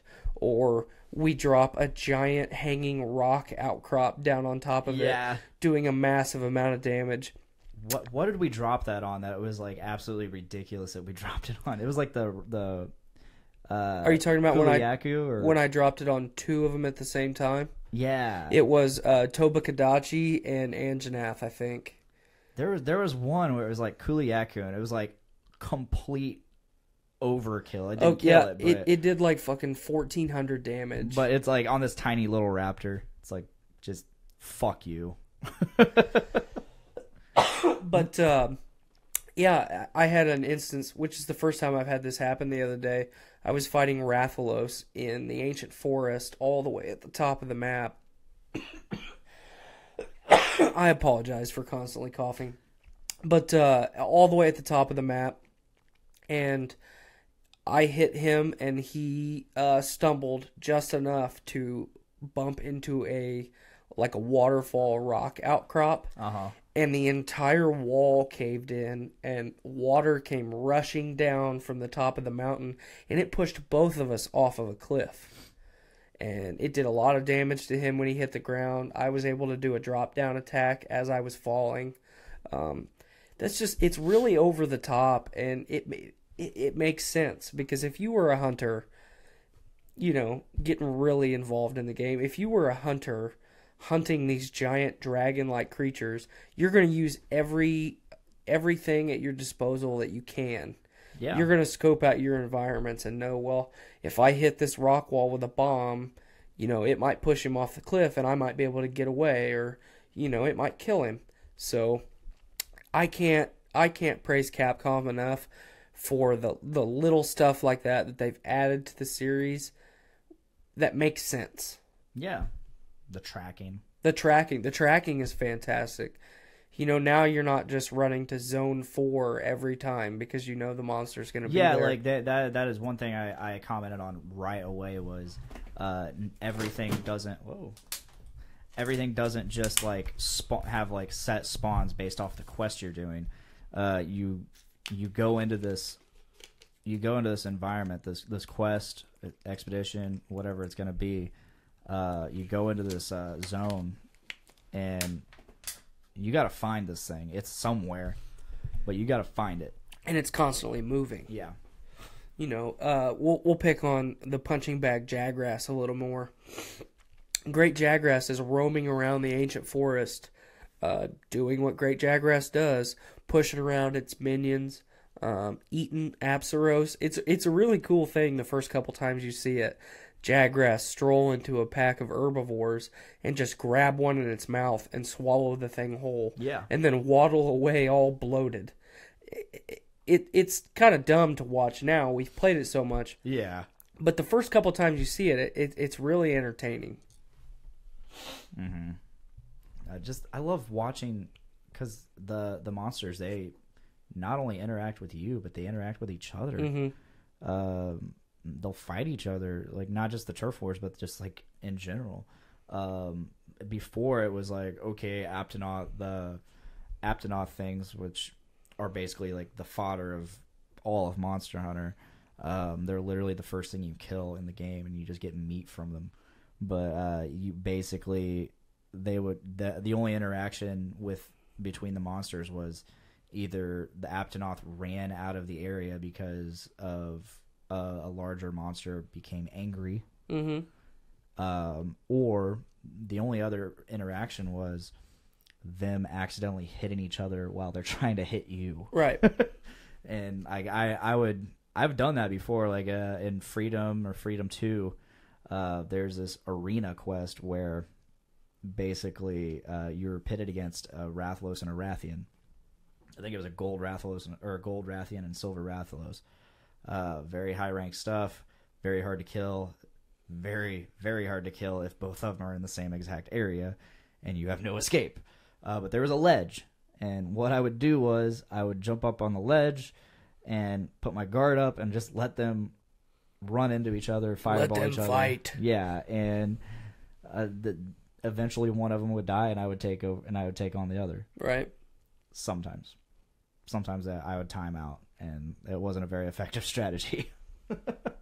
But yeah, there's been many times where a monster would come into an area, and I would hear you let them fight, quoting. It's so appropriate. Yeah, quoting the 2014 Godzilla from director Gareth Edwards, who also directed Rogue One. Indeed. He did something else, and I can't remember it, but it really surprised me. I don't know. This isn't Foodies Watching Movies. This is Podcastrophe, Game Addicts, Monster Hunter, Trophy. Yeah, you're getting off. You're segueing. I'm segueing, which is what this network does. We do. It's what this whole network just segues. That's why I participate, because I don't have to. Except for the poor report tends to stay pretty on topic. AP does a good job. AP does a really good job, but he's really like he's got an agenda and he gets to it. He's got articles to read. We just fuck off. We fuck off. We fuck off and we fuck off Well, hard. In our defense, we are kind of big pieces of shit. So That is fair. That is fair. I had 3 cries for help again today. Oh wow. I'm getting back to my normal self. Yes, you are. But Back to Monster Hunter. yeah. So in the stream, if you're watching what's going right now, you're seeing us take down a high rank Pookie, who even early on in the game when you fight him is complete fodder. He's easy, no challenge, even with low rank gear. And they did. This is the first time that I've really gotten involved in high rank because I've always played by myself. Mm-hmm. And you know, I never really had any interest once I beat the main stuff. They actually, this guy's actually a little bit of a challenge. He's poisoning you more often. He's moving around more often. His attacks actually do damage to you now. I think this is where I died. Probably. When you were trying to antidote yourself for like 3 minutes. Yeah, and I was already antidoted. I decided to mount him while I was poisoned. The mounting thing is a new thing for me too. It's awesome. It's a good feeling to jump off of a cliff or vault yourself with the insect glaive and come crashing down upon a monster and potentially cut their tail off, or you know, if they don't knock you off of themselves, you get the opportunity to knock them down and do a good chunk of damage. So I just want to hold my thumb up to the camera and just say, Capcom, good job, over and over again. Yeah, this is why I kept antidoting, and I didn't know that the poison went away on its own. Yeah, while you were mounted. I wasn't paying attention to the bar up there. Well, and that's, you know, going back to the environments, that's something that's really cool. And then you get poisoned again. Poisoned I remember. Immediately. But I was ready this time. You were standing right next to a plant that is a in-game consumable. It's called Poison Cup. Uh-huh. So you can, especially this area that we're in right now in the stream, you can flood almost this entire zone with poison. And it stays on the ground for a good period of time. And they have a lot of variety with this stuff. There's spore puffs where you can basically smoke bomb an area. They have Vita Lilies where it's basically a mega potion times 2. You can completely replenish your health just by touching a flower. And the Vigor Wasps. The Vigor Wasps are cool, especially when you see the giant Vigor Wasp where they have this huge ball of Vigor Wasp honey underneath them. And I don't think I've seen that. You haven't seen those? No. Okay, so imagine a Vigor Wasp, how long the green sac is on the bottom. It's twice as long. Oh. It's twice as much health. Oh, boy. It will fully heal 3 people at the same time. I'm erect. I'm always just erect. from that just from that description. The giant green sack. The giant green sack, the long. But I can't say it enough. They've added so many cool little features like that. The paratoads. The paratoads. Sleep the toads. sleep toads. Which you just kick them. There's like these little crabs that'll walk around, and you kick them, and you get like stuff for your slinger, like Pierce ammo. piercing pods. piercing pods. The slinger ammo, or the slinger itself, is something that's really Yes, cool. that's brand new to the series. I use it a lot more than you do. I'm using it a lot more than I was. Good. So as you're fighting monsters and you break parts, in the past they would drop things that you could carve. So if you cut off their tail, you could carve and get more materials. Now, and there was also the wyvern tears. So if you hurt a monster enough, you drop a wyvern tear, it would give you stuff. Now, not only do you have the wyvern tear, not only do you have the parts that you can cut off the monster, but say I break a quill on a monster's head, it drops ammo that I can put in my slinger, and then you can shoot parts of a monster at itself, and it does more damage. And it also increases the likelihood that you break other parts of the monster. Yeah. So, I've really enjoyed using the slinger. It's been fun, and it has multiple uses. Like, you can use it to capture little critters. You can use it to sling around on these little beetles that hang out in trees. You can use them as, like, basically you shoot up to them and you use them as an anchor point. Yeah, an anchor point. Yeah, thank you. Mm-hmm. Another cool thing they've added in was the mantles. Yes. They're these little cloaks you can throw over yourself, and each one has like a different effect. Like there's one that allows you to like glide on air. You can glide around on it. That's the glider mantle. Mm-hmm. And it also gives you a bonus to mounting monsters. Makes it easier. Oh yeah, I forgot about that. I don't use that one. I never had any use for it. The only time I use it's when I'm in the Coral Highlands hunting Legiana. Yeah. Just because I don't want to climb up a cliff for 5 minutes. You can use the glider mantle, run over to a spot, and it'll airlift you basically to the top of the map. Mm-hmm. Just makes it a little easier to get to the apex predator's lair. So the glider mantle is definitely the one that I use the least. The one that I use probably the most, and I think you're the same way now, is the vitality mantle. Yes, which I'm using that right now in the video. So the vitality mantle doesn't give you any health, but what it does is for a set period of time or a set amount of damage will allow you to not take any damage at all. So a monster could hit you with its strongest attack, and as long as the amount of time and damage points left on the vitality mantle aren't less than the amount of damage that the monster's doing to you, you will take no damage. Is it damage or hit? I thought it was damage. I feel like it takes so many number of hits. Because I know for a fact I've put on the vitality mantle and still gotten one-shotted by a monster. Really? Uh-huh. So I thought maybe it's all three. It could be all three together. I'm pretty sure in the in-game description it says hits, but I do think that it has a damage stat too. You can still take status effects, so you can still be paralyzed. You can still be stunned. Definitely poisoned. That's happened to me a lot, especially fighting Pookie Pookie. Yeah. Throw the vitality mantle on, and then you get poisoned, and it's, oh, shit. So, what's the other one that we have? The ghillie mantle? Yeah, the ghillie mantle, which allows you to hide from monsters. Basically hide in plain sight. Yeah. Which is cool. Especially early game. You know, Anjanath rolls into the ancient forest, and you don't really want to fight him, but you don't want to run away. Maybe you're grabbing some materials or something in the area that you're in. Throw the ghillie mantle on and, you know, crouch around and not be seen by him. I always thought that was cool. Yeah, or if you just want to watch. Yeah, watch them do whatever they're doing. Mm-hmm. Which for the most part, unless you engage them, they don't really mess with you. It depends on the are you saying with the ghillie mantle or just in general? In general, it depends on the monster. Obviously, their aggression level, but for the like even Anjanath, he kind of just doesn't mess with you. It depends.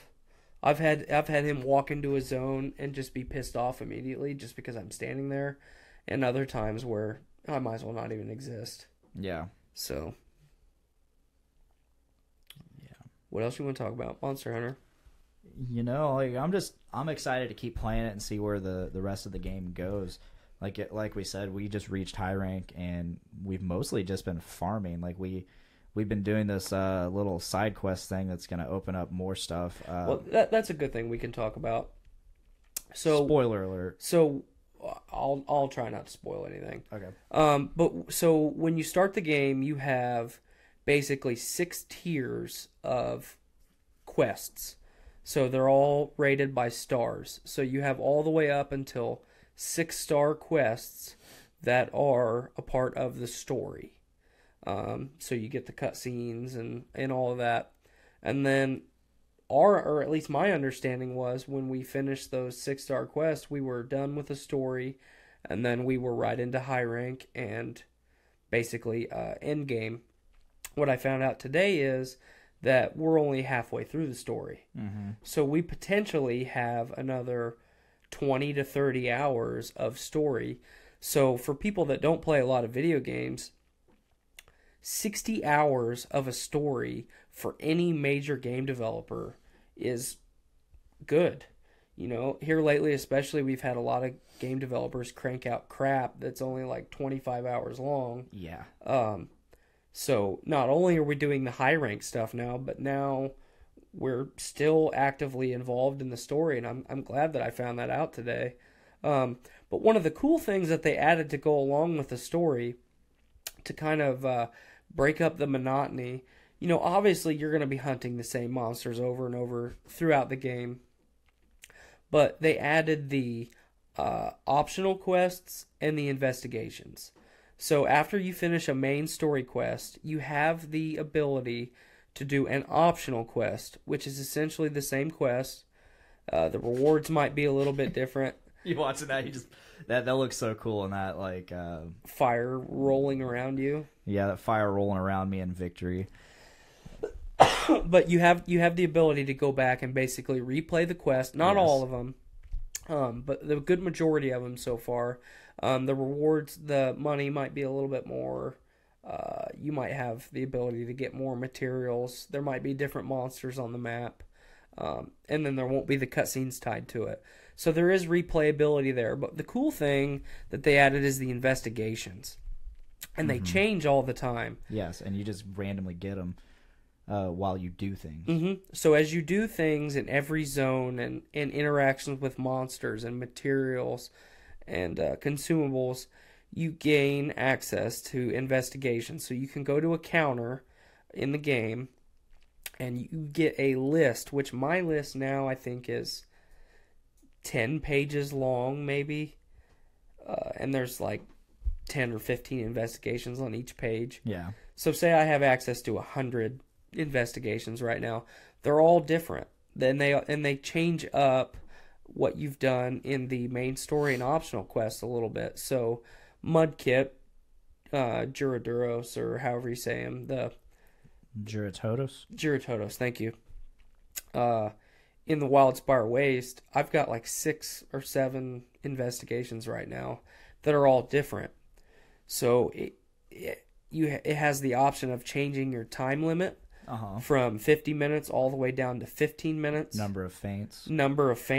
The amount of people that you can do it with. And then it also has a random 3 to 6 items that you can gain from doing that quest, and they're ranked on a tier. There's bronze, silver, and then gold. So you might pull up an investigation, and they change frequently. So you might pull up an investigation that's 15 minutes long with only 2 faints for this monster, but all 3 of the random items that you gain from finishing the quest or the investigation are all gold. So you might get high level material that you wouldn't normally get. Yes. That's one thing that I didn't expect them to add, and I'm really glad they did. Me too. Because now, you know, any game, Destiny or any game that you play where you do the same thing over and over again, monotony is a thing. We all get tired of doing the same thing. And this is a grind game. Absolutely. They made it so you get more incentive to grind and you don't get bored because it changes things up. Yeah. So another thing that I discovered today is that they spoiler alert, if you don't want to hear this if you don't want this spoiled for you, I'm about to talk about some closer to end game stuff. They have Wait for it. All right, spoiler territory. They have the tempered monsters, which are basically the same monsters. They're just a fuck ton stronger. They have from what I heard. I get most of my Monster Hunter World information from this channel called Addicts Gaming. Me too. Yeah, you've been Big talking to fan. him. Yeah, huge fan over there. I just found him with the Monster Hunter stuff.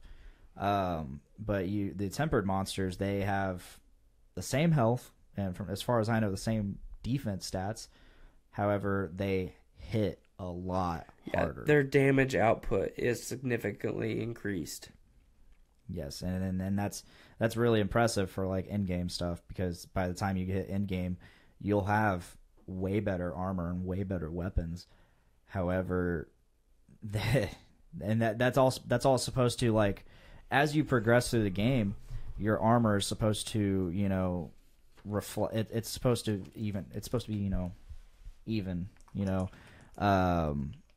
like Your armor is supposed to be relative to where relative. you at. There we go. Relative words. Yeah, Podcastrophe. Heritage. Heritage. Stay tuned next week, folks, because we're going to talk about the origin story of Heritage. Yes, we are. But yeah, these tempered monsters, they have a much higher chance for much rarer materials. Like, you'll probably be able to get plates or whatever the high rank version of plates are. Carapace. No, carapace is like a high rank shell. Okay. Plates are like the high rank plates would probably be rubies and gems. Okay. That's how it's been in the past. There was, I think, G rank in the past, like Rathalos plates.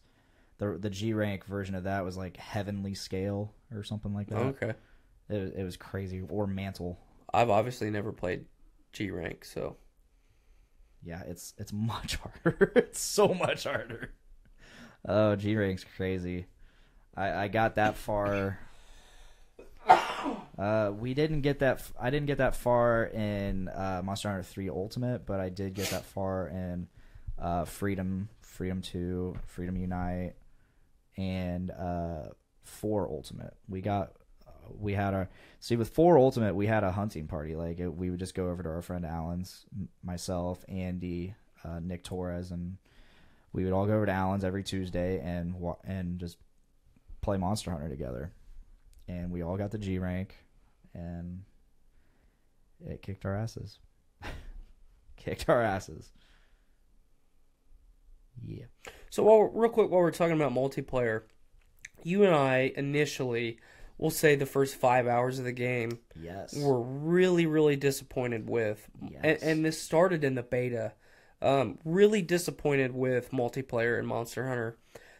It's something that I've looked forward to, the way that Capcom's kind of hyped it up on how easily drop in and drop out kind of things were. That was not the case. Still is not the case. But as we've kind of figured it out and grown with it, it's definitely easier than it was before. But you have the ability to join squads. So basically, clans, like in any other major game. And it makes it easier for you to connect with your squad. So if I'm in a mission and I want anybody to join me, I have the ability to fire an SOS flare into the air. You just died. Yeah, I died. But SOS flare into the air rhymes for you folks.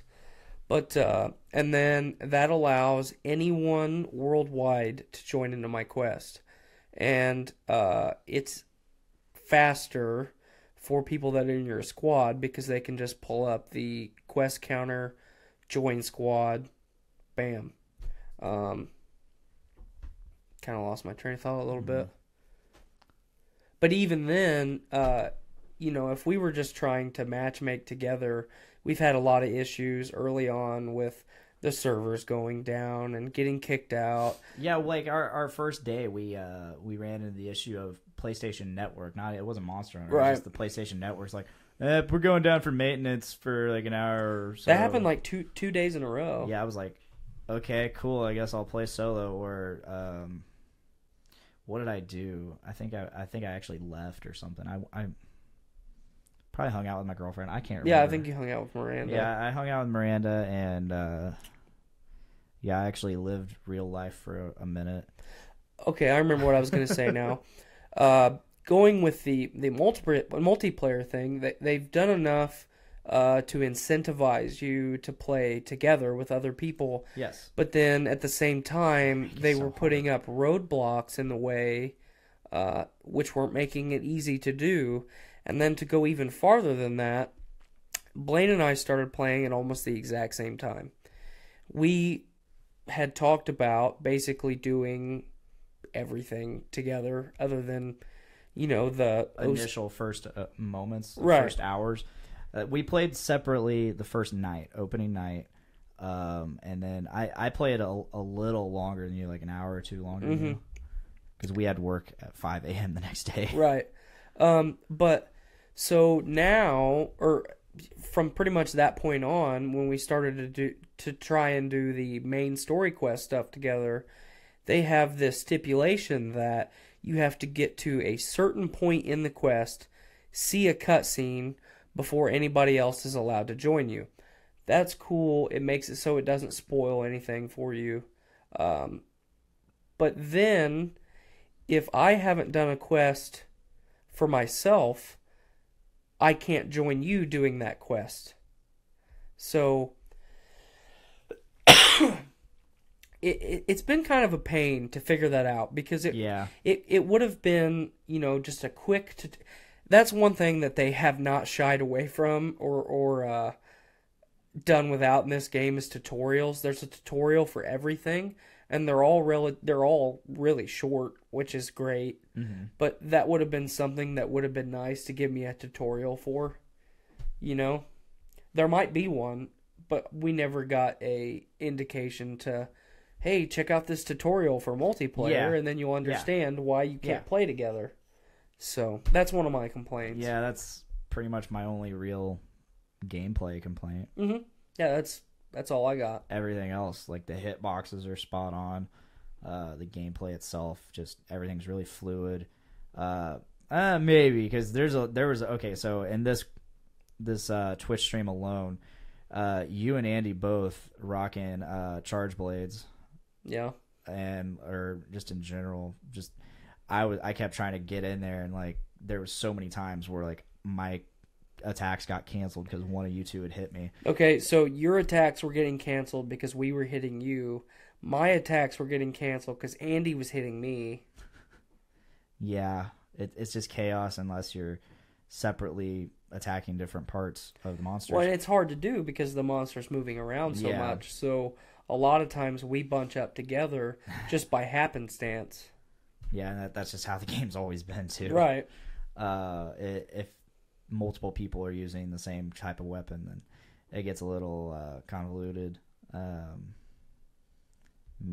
Well, even if we're not using the same type of weapon, if you're using a hammer and I'm using a greatsword, we've done this in the past. You've kicked me up into the air when I was mid swing. And in previous games, I think up until 4, it was actually like a real hindrance, because you would do that and it would basically cancel whatever the person was already doing and make them vulnerable for I just paralyzed myself. So in the stream, I'm telling Blaine and Andy, hey, I've got a paratoad over here. Lead Pookie Pookie over to this paratoad and we'll paralyze him. And right as I finish my sentence, Blaine charges headlong right into the paratoad as it releases all of its paralyzing toxins into the air and crashes straight down to the ground. Yes. But back to upswinging. Upswinging and the greatsword. That's where it all got its start. Right.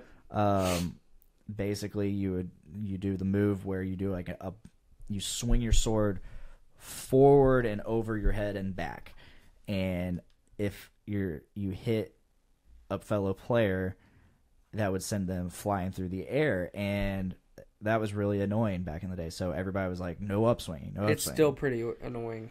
It's not as bad now because now you can use it to your advantage because you can attack mid-air now, and you can use that to mount monsters. Right. Whereas before it had no use other than just a funny animation. It's not. I want people to understand, because we haven't talked about the mounting a whole lot. I've heard a few people say, well, all I'm going to do is run in and mount the monster over and over again. Yeah. That is not possible. No. You might mount a monster, say, minute 5. You might not be able to mount that monster again until minute 15. It's not always guaranteed.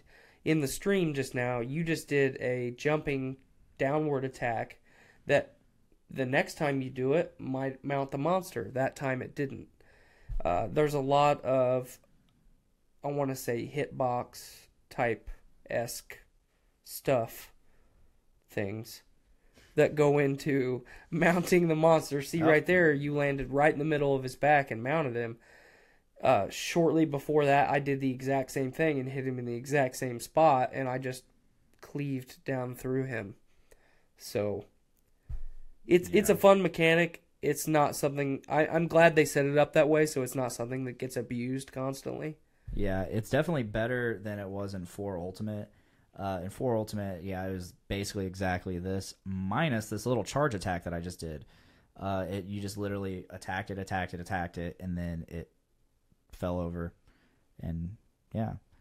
Can't remember. Okay, so I left one game out because... and when talking about the previous games, I left what Double Cross? Double Cross is current, actually. That's for Switch and 3DS in Japan only. Mm-hmm. I'm talking about Generations, which was it was Monster Hunter X or Cross in Japan, but it came out in America and it was Generations, and they added. So mounting, they continued on with the whole the system from 4 Ultimate, which had mounting and climbing walls and more climbable environments and shit. And in 4, if you hit the monster while another person was on it, you would knock that person off. Like they would fall off and it'd ruin the whole thing. You basically had to just chill out and wait for them to knock the monster down. So in that time, you could heal. You could sharpen your weapon, whatever. Right. But in Generations, they added the ability to... and on top of that, in 4, you had a meter that actually got filled up as you mounted it and attacked it. And once it reached the full meter, that's when you knocked it over. In Generations, if you attack the monster while the mount's going on, you're actually helping. The meter goes up faster. So... that I don't know if that's the case in Monster Hunter World, however, but definitely attacking the monster while it's mounted doesn't hinder anything. No, it's nice. There's no meter, so you don't really have any idea of the progress you're making, but it's still not hard. It doesn't change the difficulty of it not having that meter. Right. Well, and it's a fun mechanic because It is. the monster can wear your stamina down and throw you off. The monster can crash into a wall, Yeah, and do a slight amount of damage to itself, and throw Yeah. you off. And the thing is, in the past, like you were just on the monster, you couldn't move around the monster. In this game, you can move around to avoid it hitting you up against a wall. You can move around to attack specific areas, like Right. its tail, and hopefully do more damage to that, and cut it off sooner. Yes. Yes, that's all I have to say about that. I want to talk about Flash Raptor a little bit. Let's talk about Flash Raptor. So, I'm not going to butcher its name. It's like Tsiziku. Yeah, It's basically a Velocidrome with a flash bomb on its head. yeah. What's your thoughts on Flash Raptor He's before not- I shit on it? He's not bad. His weapons are pretty sweet. His armor's pretty sweet. His fight wasn't bad initially. Do you remember the day that I got the quest from the wild felines to hunt Yes. hunt 2 flash raptors. I still haven't gotten that. Yeah. Okay. So in every zone, there is a group of felines, which are wild variants of your palicos, and they will teach your palicos to talk to a monster, a type of monster in that area. So in the ancient forest, it's the jagras. In the Kestodon too. Kestodon. You're right. Well, no, Wildspire Waste gets you Kestodon. Okay, I get you. So ancient forest, it's jagras. Wildspire Waste, it's Kestodon. Coral Highlands gets you the Shamos, which is basically a reskinned jagras that behaves differently. Yes. And then I haven't done the Rotten Vale one yet, but I assume it's Gyros. It is. I just got that. Okay. So you have to track down these felines in every area, which is sometimes really easy, sometimes very difficult. I mean, you remember when I did the Wildspire Waste one, it was over an hour. Yeah. I mean, it was kind of a pain in the ass. But, so your Palico will communicate with these felines. They may or may not give you a task to do, and then they'll teach your Palico how to tame a monster for a short period of time in an area, and gives your Palico access to specific gear. Yes. So, in the ancient forest, it's a flash fly cage or a thunderbug cage, which later on in the game you can have both. There's a shield, I think, from the Wildspire Waste. Yeah, the shield thing, and that kind of what that does is it draws attention, amongst other things. I just got this thing. It's like some plunder thing, and what that does is it steals items from monsters that the cat's attacking. I saw that one. That one was cool. There's a hunting horn. Yeah, you got that from that dual Flash Raptor quest. Yes. So, back to the Flash Raptor quest. I find the felines in the Coral Highlands. I should have spoiler alerted this. Spoiler alert. They give you stuff. But, so I find these felines in the Coral Highlands, and they give me this quest. They say, go hunt 2 Flash Raptors at the same time, and then we'll teach you to do stuff. So what do? I immediately find a Flash Raptor on the map, and I go beat the hell out of it. Yeah. I killed it. And then I'm running around the map like, okay, where's the second one? I think I joined at some point. Yeah, you joined, and I'm like, okay, we still can't find the second one. So I left. And then I started a quest to hunt a Flash Raptor. I thought, well, maybe it's just 2 total. Yes. That's where I joined, I think. Yep. So we kill this Flash Raptor. Nothing. Like 35 minutes later, I figure out that I have an investigation that I had not unlocked yet back in the hub that I had to select and then start a quest to go hunt 2 Flash Raptors at the same time.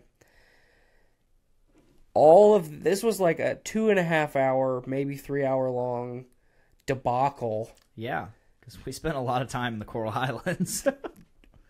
Which wasn't entirely bad because we No. got to collect materials and explore. So I'm not bitching just for the sake of Yeah, bitching. right. But why would you not just tell me right away, go back to the hub and start this quest to gain access to this equipment? Instead of making me blunder around hunting every Flash Raptor in the area. Yeah, we killed a lot of them. Because at one time, I killed one, waited for another one to come, killed it, and then I almost rage quit. But Would have been no good. no. I still didn't get my stuff. I'm sorry. But eventually I got it.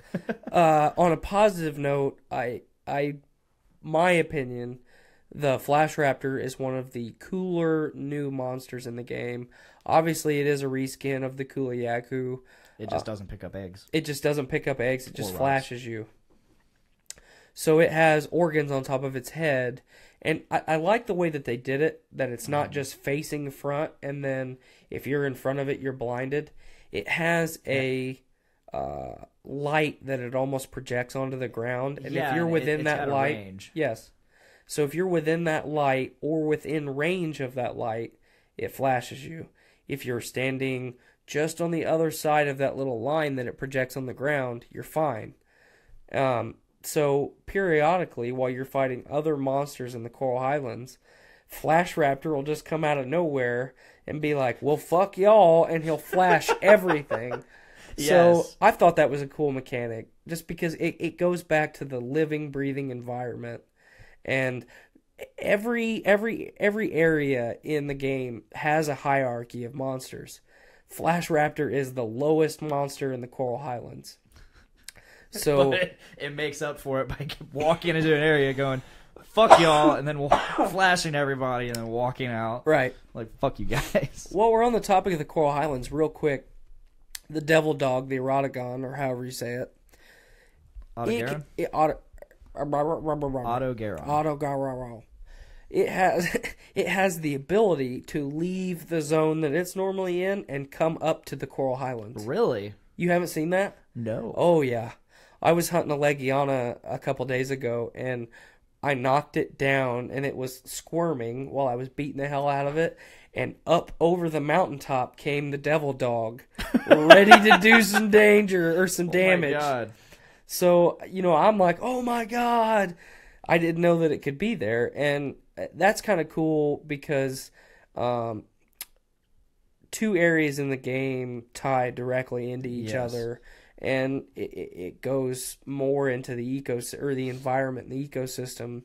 So it makes sense for a scavenger to roam between the two, especially when it is the apex predator in the one that it normally frequents. Yes. So Which cracks me up because Autogaron's apex, when there's the Radabon, which is 10 times its size. Yeah, it's giant, and it's technically, aside from Great Gyros, it's technically the bitch of the fucking... Right. Yeah, I think Rotten Vale. it's Autogaron, Radabon, and then Great Gyros. Mm-hmm. Great Gyros is a bitch. Yeah, he goes down pretty easy, but he's like he's the Great Jagras of the Rotten Vale, and in fact he's basically a reskin. He's not as big. He's but, not as big, but he is essentially a reskin. right. He has like the same moves, except he can stun. Yeah, he has the paralyze ability. It's cool because like at least every area doesn't get its own reskin of the previous monsters. Right. There's just a couple reskins, and they're in select areas. And like we said earlier, we're still only technically halfway through the Yeah. story, We still have to get to the volcano, which type will be area. interesting to see. And then we've got the Elder Dragons Yes. later on. I can't wait for the Elder Dragons, but at the same time, they're gonna suck so bad. I'm really excited because I've never got to fight them. They're hard. They're very difficult. I'm ready. My And body is ready. I don't know how difficult they're gonna be in this game. They were tenfold difficult in 4 Ultimate. So them in this game, I don't know what to expect. Well, we've already fought one, Yeah, Nergiganti. so we know what to expect from that. Technically, we fought 2 because Zora Magdaros was one. True. Yep. Elder Dragon. Which I'm pretty excited to get to fight again. That's a fun battle, like using all the cannons and ballistas and Dragonator and whatnot. I didn't really care for it, but But, just because the time that you spend on the monster is a pain in the ass. oh yeah, that was a pain in the ass. But once you get off that and get on the barrier, you have those several cannons, and there are hunters loading them up for you. Sometimes. But on the both opposite ends of the extreme ends of the barrier, you have the hunters loading them up, and so you can basically just run back and forth between the cannons. I got to a point where they stopped loading them. Yeah, and then you can jump on the Argosy down below, Hit him with a Dragonator. hit him with a Dragonator, hit him with some more cannon and ballista down while you're down there. Ballista is not as effective. Ballista is not as effective down there. Fuck you. I'll say it how I want. Fuck I want. All right. You Gal can be Gadot. ignorant. Gal Gadot. Kill yourself. I know it's Gal Gadot. Whatever. Gal Gadot. Gal Gadot. Mr. Rollo. No. Zora Magdaros was a fun battle to me. Good monster design. Yeah, it's really cool. And then I already know a lot of the in-game shit, like spoilery, and I'm not gonna tell you. So like I know where this is all like I'm seeing now that I know where it all goes because I couldn't resist and I watched the final fight. I have not spoiled it for myself. So along with the final fight, I got a lot of cutscene, unfortunately, and so like I You see become these, an elder dragon. No, I see like Thank all God. these. So as I'm progressing through my own game, I'm seeing all these things, and I'm like, ah, ha, ha, they're asking this question, but I know the answer to it, kind of, at least in the context of the video I watched. So like I know where things are leading. I know where all these things that they're trying to question. I know answers to them. And Right. I'm like, and it's kind of cool, but at the same time, it's like, kind of wish I didn't watch it, but that's just how it goes when you don't have patience. Yes. Yes. I let's go ahead and try to start wrapping this up because this is not our podcast. This is Game Addicts podcast. This is Incepticast. Incepticast. We must go Incepticast. deeper. We're finally doing it. So real quick, one thing, thanks to your stream, what you're doing right now, it made me remember one of the things that I've appreciated.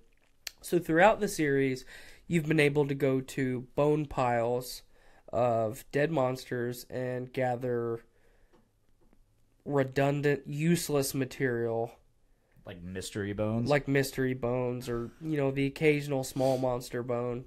And now in Monster Hunter World, there is a plethora of useful materials in the monster bone piles. Yes. Like every area has its own special bone. Much like my own special bone. Ooh, hey. And Heritage. then on top of that, they have the small monster bones. They have the quality bones and the sturdy Warped bones, bone and coral bone and ancient bone. All these bones. but they're all used Yeah. in crafting. Yes. So And it gave something that has been in the franchise since the beginning an actual purpose. So And that's nice. hats off to you, Capcom. And they're everywhere. Yes. So, Mid fight, a lot of times you and I just stop Oh, what hi we're doing there. and Oh, start hi, bone grabbing pile. bone piles. Oh, here's Kulu-Yaku. Carrying around an egg. I just gonna ignore him to go fight the Rathian that you're fighting, and Andy's fighting. So the funny thing about this stream was it wasn't recording any of Andy's audio. I don't think he got. He probably doesn't have his settings set for Yeah, it. he doesn't. He just got his PS4. Andy, longtime Monster Hunter player. I've been playing with Monster Hunter alongside him, not exactly with him, because in the original Monster Hunter, he never got to play online. I did, and I didn't get to play online until like a year or two into having the game, maybe 2 or 3 years into having the game. But he only played offline, so he never got to play with myself. And so we've been playing alongside each other for a long ass time. He sees me playing this game, and he decides, okay, I'm gonna go out, buy a PS4, and buy this game. Which I did the same thing. I got him to buy a 3DS and play Monster Hunter 4 Ultimate, which is hilarious. What the crazy thing is, like, let's see, last year he went out and bought a PS4 Pro, and he had it for a while. He played a little Rocket League on it, and then he's like, "Yeah, I'm gonna sell it." He sold it. I told him, like, "Hey, don't sell that. Monster Hunter's coming out." He's like, "Yeah, whatever." Sold it anyways. Then of course he goes out and gets a new one, a regular PS4 this time, not a Pro, but yeah. The things we do for Monster Hunter. That's right. It just goes to show you how good this fucking game is, like, and how good this series is if you really like it. Because I bought a Wii. I bought Monster Hunter Tri originally for Me too. Wii, and I didn't have to buy a Wii. My mom already had one, and I was living with her at the time, like right out of high school. I moved into my mom's to go to college, and so I bought Monster Hunter Tri, played it on there. Well, the following summer, in between semesters, I moved back to my dad's, and I decided, fuck it, I'm gonna get my own Wii, and I bought it, Played Monster Hunter one night. I actually went over to Andy's and played it. Andy's mom's place and played it in his basement because I wanted to show him. I was like, hey, dude, this fucking almost next-gen Monster Hunter. Check it out. It's like totally different. The graphics are still the same from 2004. Yeah. Well, I don't know, though. Try and 3 Ultimate were really nice graphically compared to 2004, compared to the PSP games. We'll pull up a fucking reference. They're all bad. This game is beautiful. Yes, all this the game other is. ones are bad. But that was like that night in Andy's mom's basement was like the only night I ever touched the game, and I never touched my Wii again. Sold it, I think, 2 years later. It was the black Wii too. It was nice. Yeah, I bought a Wii U a week before 3 Ultimate came out. I bought it after, but I played the hell out of 3 Ultimate. I bought a 3DS, not for Monster Hunter, but ended up because I already had Monster Hunter 3 Ultimate on Wii U, so I didn't really need it on 3DS. But I eventually sold my Wii U to Mr. Nick Maxon, who's still rocking that thing, and I sold 3 Ultimate on my Wii U. But I had a 3DS because I wanted to play Pokemon, so I got a 3DS for that, and then I was like, fuck it, I'll get 3 Ultimate for 3DS. Yep. This franchise has been with us for a long time. It really has, and it's been so great. So great. So great. Any final thoughts? Play this game. Play this fucking game. It's easily one of my favorite games. I stopped playing Assassin's Creed Origins for this. I'm still, for whatever reason, still playing that. I play games really slowly. Unless it's Monster Hunter, then I rock it forever. But yeah, this has been such an experience playing this last couple days, and I can't wait to keep going further. Yes. Yes. So there you have it. Thank you for watching. This has been Podcastrophe on Game Addicts. And, check out my show, Podcastrophe. We are on the Journey into Comics Network with all the other shows. I don't need to plug them because I guarantee Brandon's probably going to plug them. He's the plug master. He's the plug master. So, go ahead. And, while I'm at it, I might as well plug the Patreon. Go to patreon.com/journeyintocomics. Donate $1 a month for early access or $3 a month for early access and bonus content. We're doing the Road to Infinity War reviews, where every podcast reviews one movie from the Avengers Marvel Cinematic Universe a week in order until Avengers Infinity War. We have Guardians of the Galaxy And Doctor Strange. Doctor Strange. We need to get on that. I keep telling you. I know. But yeah, we've been Podcastrophe. Thank you so much for watching this. Be sure to check us out. We are live every Wednesday around 5:30 or 6. We usually do a pre-show, and we'll get into the actual episode. But check us out on Twitch. On Twitch, Podcastrophe. And one of the things that we decided to do when we decided to start trying to stream Monster Hunter World is we have the Podcastrophe Twitch stream, which Blaine handles, and then we also have my Twitch stream, which is Finnegan_McNasty. So if you want to watch us play, you're obviously going to get to see us play together, but you get to see things from two different perspectives. So you get to see Baroth fall through the ceiling of the sand pit from a different angle than you did from when Blaine kicked him down there. Yes. So check us out. We're going to be playing this game a lot. Oh, yeah. Once again, thank you guys for listening. This is Podcastrophe. Please make every day a big dick day. Bye, y'all. Bye, guys.